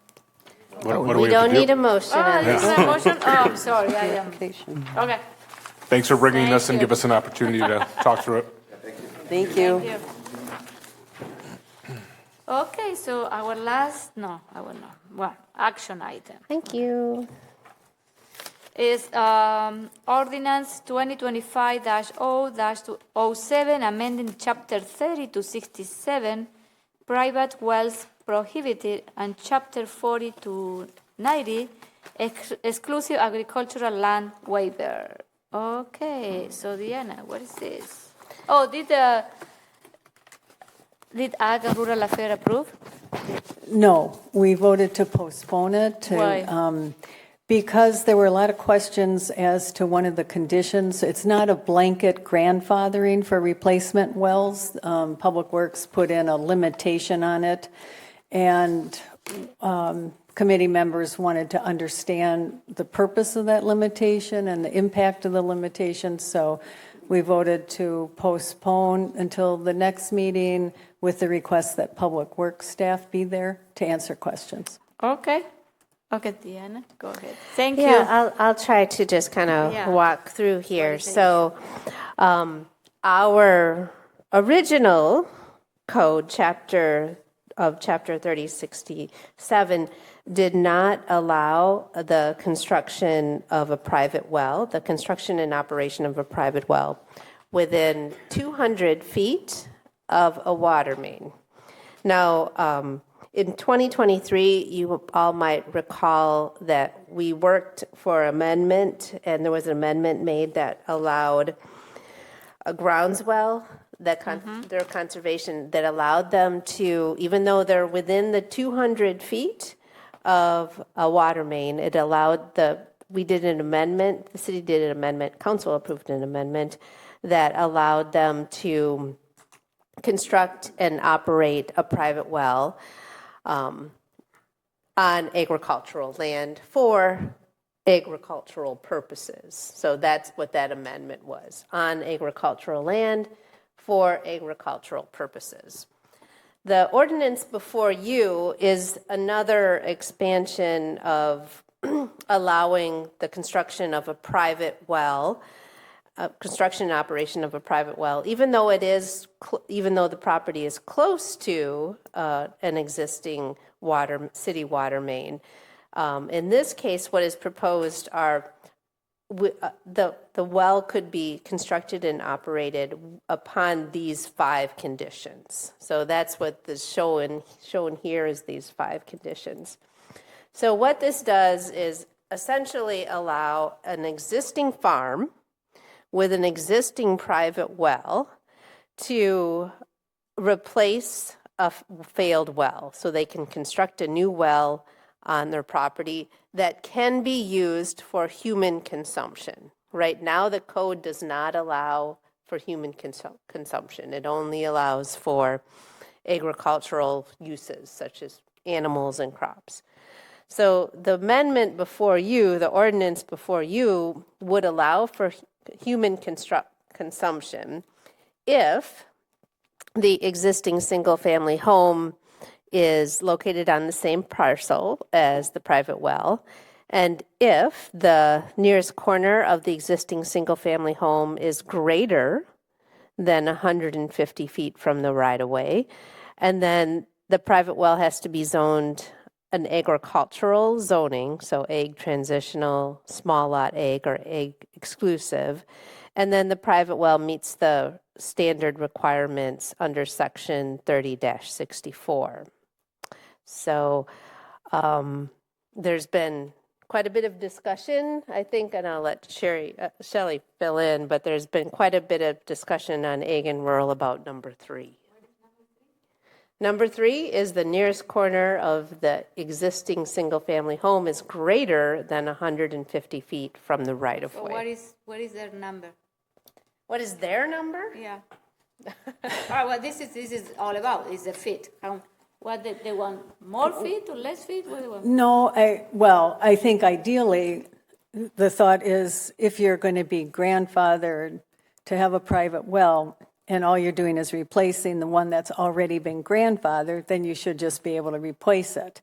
But condition 3 limits that grandfathering, and one question was, how did Public Works come up with 150 feet? Is that a magical number? Is that just a number? And then there was a lot of discussion about this is 150 feet from the right-of-way, which is different from where the main could be. And then there was conversation about even if that depending upon where the main is, you could be within 100, the house could be within 150 feet of the right-of-way, so you're going to have to connect, But if the main is on the other side of the street from where you are, you have to bore under the street, and that adds like at least $20,000. The water main. The city's water main. The city's water The main. main city pipe. Right, so depending what side of the road you're on, you could have hugely additional costs, because if you have to bore under the road, then those on the other side of the road who are closer to the main, and there was conversation about right-of-ways change, and please correct me, Deanna, because I'm not an expert at all. So what they want? What is They want- if they want to draft this ordinance, what they would like to see there? I want to Strike, understand. well, one option would be to strike 3, to strike number 3. And simply, if you're going to grandfather, then you grandfather. It's just a replacement of an existing well. It's not a new well. So How many property are we talking about? well, that was the other question. How many properties does this apply to? At one point, it sounded like there wouldn't be many properties within 100 feet, but then the conversation continued, and there might be a lot of properties within 150 feet. So that was another thing that we wanted to talk to Public Works about. What is the impact of this, and is there a need to have condition number 3? It all focuses on condition number 3.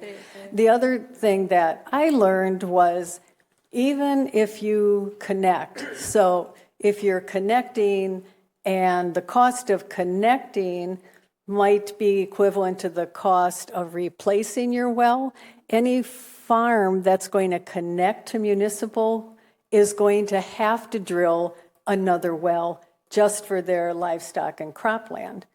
So connecting, according to the conversation, connecting is always going to require drilling an additional well of non-potable water. But still, there would be that cost, so.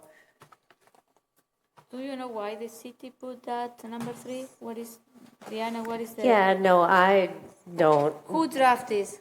Public Works. Oh, Public Works. Public Works draft this? Drafted the ordinance, yes. Oh, I thought you the guy did it. I put together the agenda item, yes. And I think that's the issue. We don't know why Public Works made the decision it did.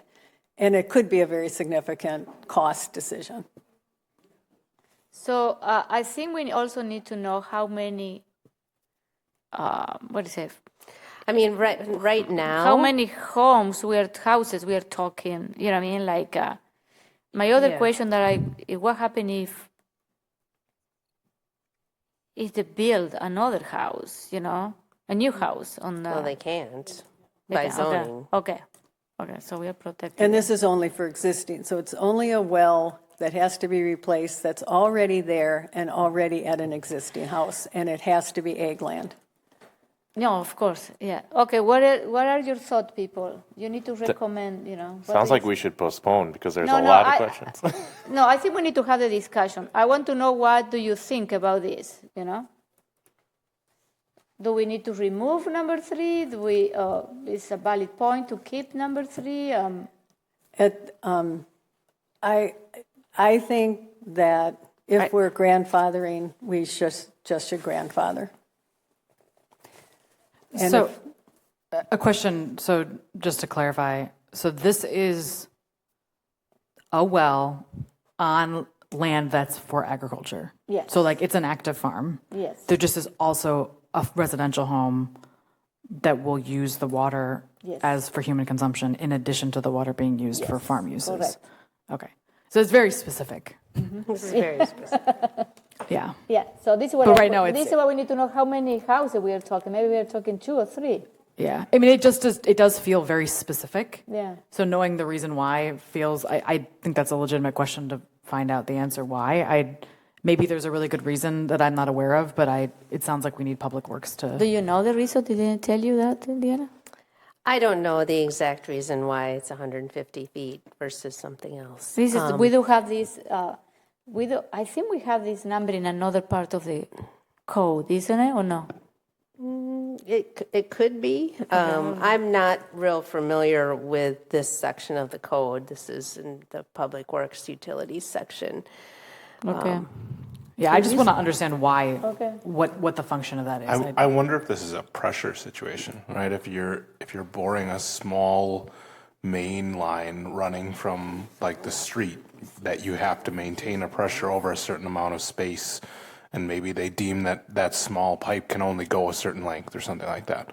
I would imagine it's an infrastructure question of, you're not going to put a full main down somebody's lot. You're going to put the transitor kind of thing. And I wonder if it has to do with that. That would be scientific. My guess is that's too far in this. My guess is that there is a desire, for good reason, to have as many homes on municipal water, and this was a compromise to a full grandfathering. Deanna, can you scroll up just a little so we can see what it's referencing above? I mean, I thought maybe that would add some clarity, because it's just not particularly clear, I don't think.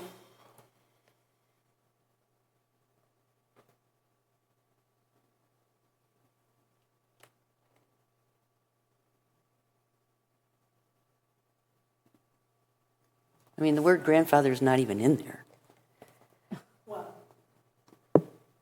No, but that's what the exemption. Yes, So it's my word. But that's the impact of it. Right, but it doesn't even really address the fact that these could be replacements of existing wells versus a brand-new well. Yeah, it does right? in the... Where did I miss it? Yeah, I'm you sorry. say that, yeah. So this would be a situation. Number one, this isn't a situation where there's a repair needed on the well, but it's a situation where the well actually fails. And has to they be need redug. to actually construct and operate a new private well. That would be in a separate location. That would be in a Gotcha. separate location. But has to be on the parcel. It has to be on the with same the parcel. home. So And with the it's as I believe it's as much the same well as can be. Yeah, I mean, there's value in having properties located on city water. I mean, we put that infrastructure in so people can be on it, but I think understanding the context is reasonable, because then we can make a full decision about why. Is there an engineering reason why? Is it meant to constrain the number of properties? I mean, knowing that, we can have a conversation about what the... Because if you are, running a farm and you have, and you have to use city water, it's going to be very expensive to, Yeah, plus all the things we heard about, right? You can't have chlorine in a lot of these situations. It'll ruin the, it's harmful for the, I mean, the only other thing that came to mind for me on this is just the conversation we've had around, like, a lot of these wells are some of the highest risk points for breaking into the aquifer and causing a contamination source, right? And so I don't know if that's coming into play on this, and if we're trying to minimize the amount of private wells that are dug and try to get people on municipal water, I would see that as another reason for doing that as much as we can. I think there is always an interest of, just in terms of the overall water quality for the region, to limit the number of private wells. It is my understanding that the city's wells go far deeper into a far deeper aquifer. Yes, but these are the ones where, so yes, they do go much deeper. The challenge is private wells like this that are dug and are typically not kept to the standard that the city digs the wells, then become common contamination points, because some of them can dig so deep that they do start to go past the bedrock filter, and these are often the places where things like PFAS and stuff like that will seep into the lower aquifer that the city is pulling from, because they don't case these wells, they don't maintain them in the way that the city does. And so I think part of the rationale behind this is less opportunities for that to happen and be a failure point into the lower aquifer that the city is indeed tapping into. But the other thing that we need to think about is most of these lands, farmlands, if they have the water main close to them, because they are in the service urban area. So how many of those farms are there? But also we need to look about how it's going to impact that in Greenfield, neighborhood. If so this is what I say. How many of these type of farm are in the service urban area that they will need to require? Right. you know, like, need to connect. But as the surface area expands, it's going to keep happening, right? So. But they could still, under this ordinance, they could still redrill a well for agricultural purposes. They just couldn't use it for human consumption.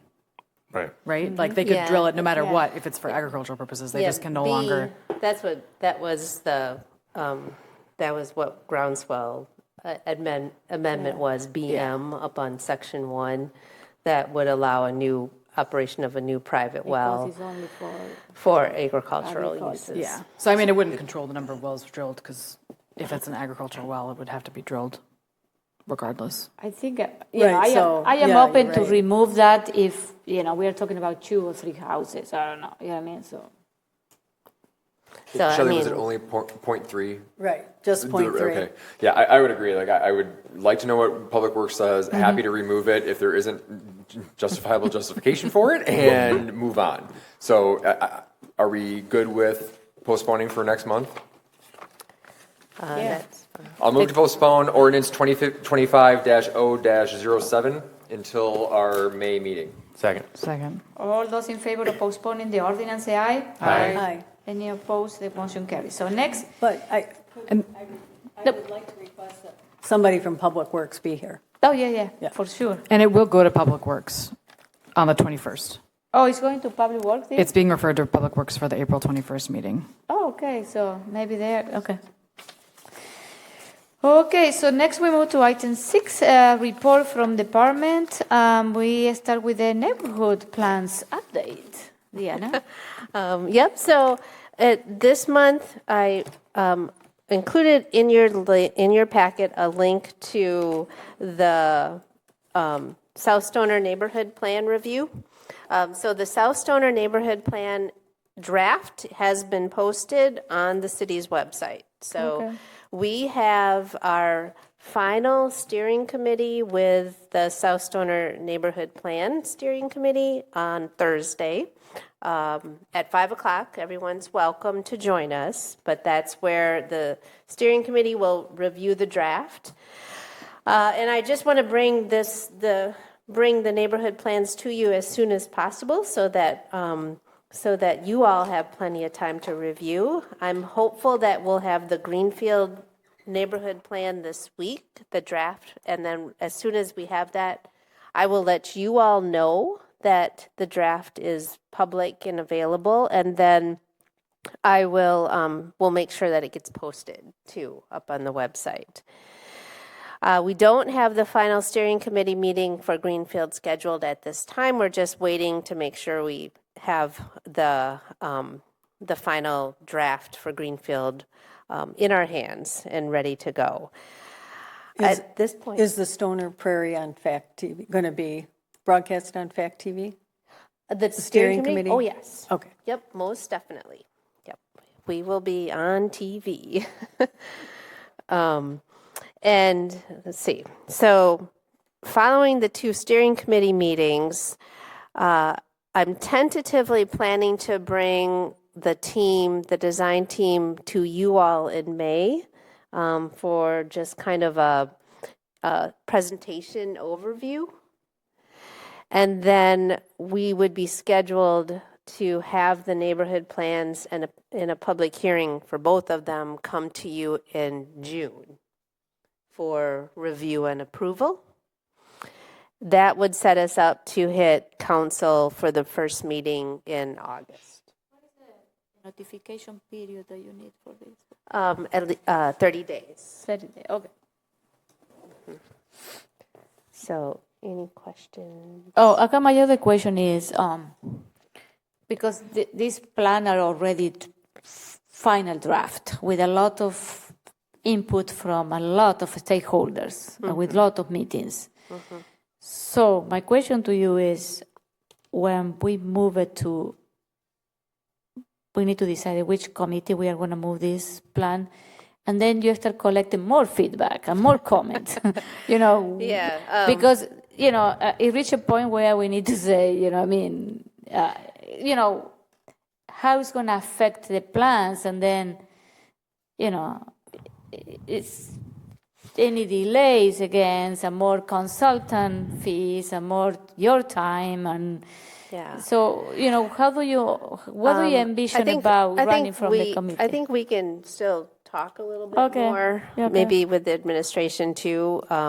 But, hopefully the neighborhood plan, so, the neighborhood, the South Stoner has been out now since late last week. Hopefully this week Greenfield gets out. What we could do is just set a date about a month from now, or maybe a week after Plan Commission in May, that we would need all of the comments and suggestions put together at that point. Yeah. And then we would incorporate those as quickly as possible and bring them to you all in June. But we can do some more discussion with that if you would like. That hasn't all been sorted out. Okay. Sounds good. Yep. Couple of things. So I talked about that. We do have an intern starting with us at the end of May. So that intern is going to be working with us on. You might recall last year we were trying to move through some ordinance updates for egg preservation. We have to get moving on that because there's a state requirement that we have to make sure we're in compliance with the state code. So the intern will start working with us on that. I am doing an update on the floodplain ordinance that's going to need to come to you all too. The state is requiring some updates to the floodplain ordinance. I don't see them as major changes, but we have to make sure our text and our wording, our context and everything is equivalent to the state code. So that one will also be coming to you sooner than later. And then we've already talked about some housing code updates. Oh, yeah. That we hope that we can get through the summer here. So I think that's enough for right now. Okay. Thank you. Any other comment for Diana and Zach? Nope. Okay. Shelley, do you have any additional? No, nothing more. Gabriela? TGC met on April 10th. Sayin Road, as many of you that have driven it know, is under construction. Phases 2 and 3 are going. Bus rapid transit design continues. There are 30% plans that exist, and there's going to be a public meeting on May 15th that is advertised on the B line stops, which is the line that would turn into bus rapid transit if it were passed. And then Ross shared the changes he made to the CIP proposals because the CIP is underway on the staff side. R 6925 was considered adopting a Vision Zero policy. This is something I've talked about in the past. It's a vision for the city to completely eliminate road deaths and injuries by a date certain.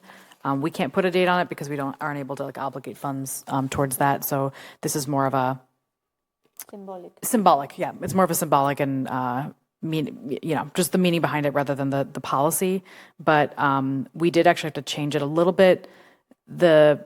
We had received federal funding for a comprehensive safety action plan. We applied for it with the MPO, with other municipalities, and we received that, and there is a lack of clarity about whether or not that funding will actually come through anymore, and concerned about that. And we had originally referenced that funding and that future plan in the text, and we opted to remove that from the whereas clause just in case that funding does not come to pass. So that one is the funding, because I received a letter this week saying, congratulations, Fitchburg, you got a $1.3 million for some grant money from... I don't recall the amount, so I don't know if that was something different. Is that one that we don't know we are going to get? Okay. I don't know. I I have to check. We'd have to check with Ross. I don't know what the amount was, but anyway, there is lots of funding that's federal funding that is for sure because Wisconsin Department of Transportation already has it in hand, and it's just being distributed to us. But this is one of those things that it has not actually been allocated, so there's uncertainty whether or not it will actually come. But anyway, it did pass, and it's going to several different commissions as well. passed with amendments.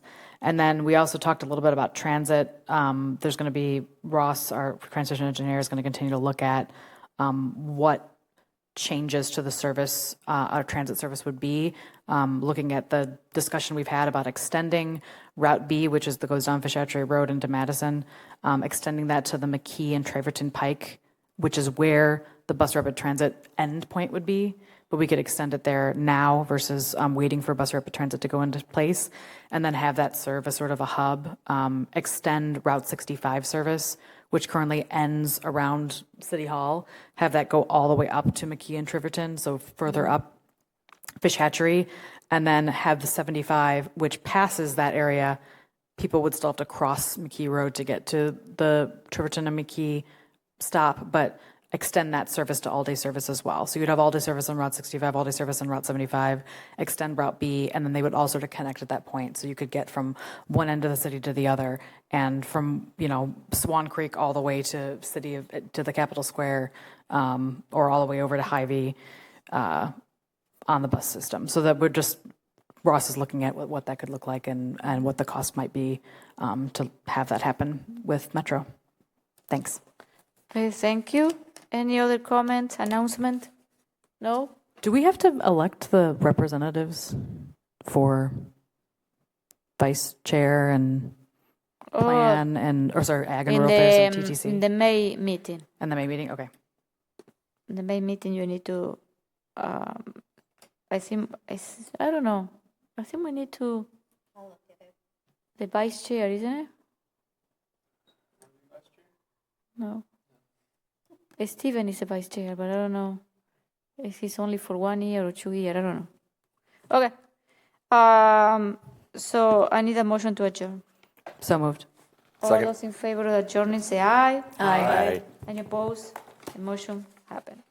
Thank you very much for coming to the meeting.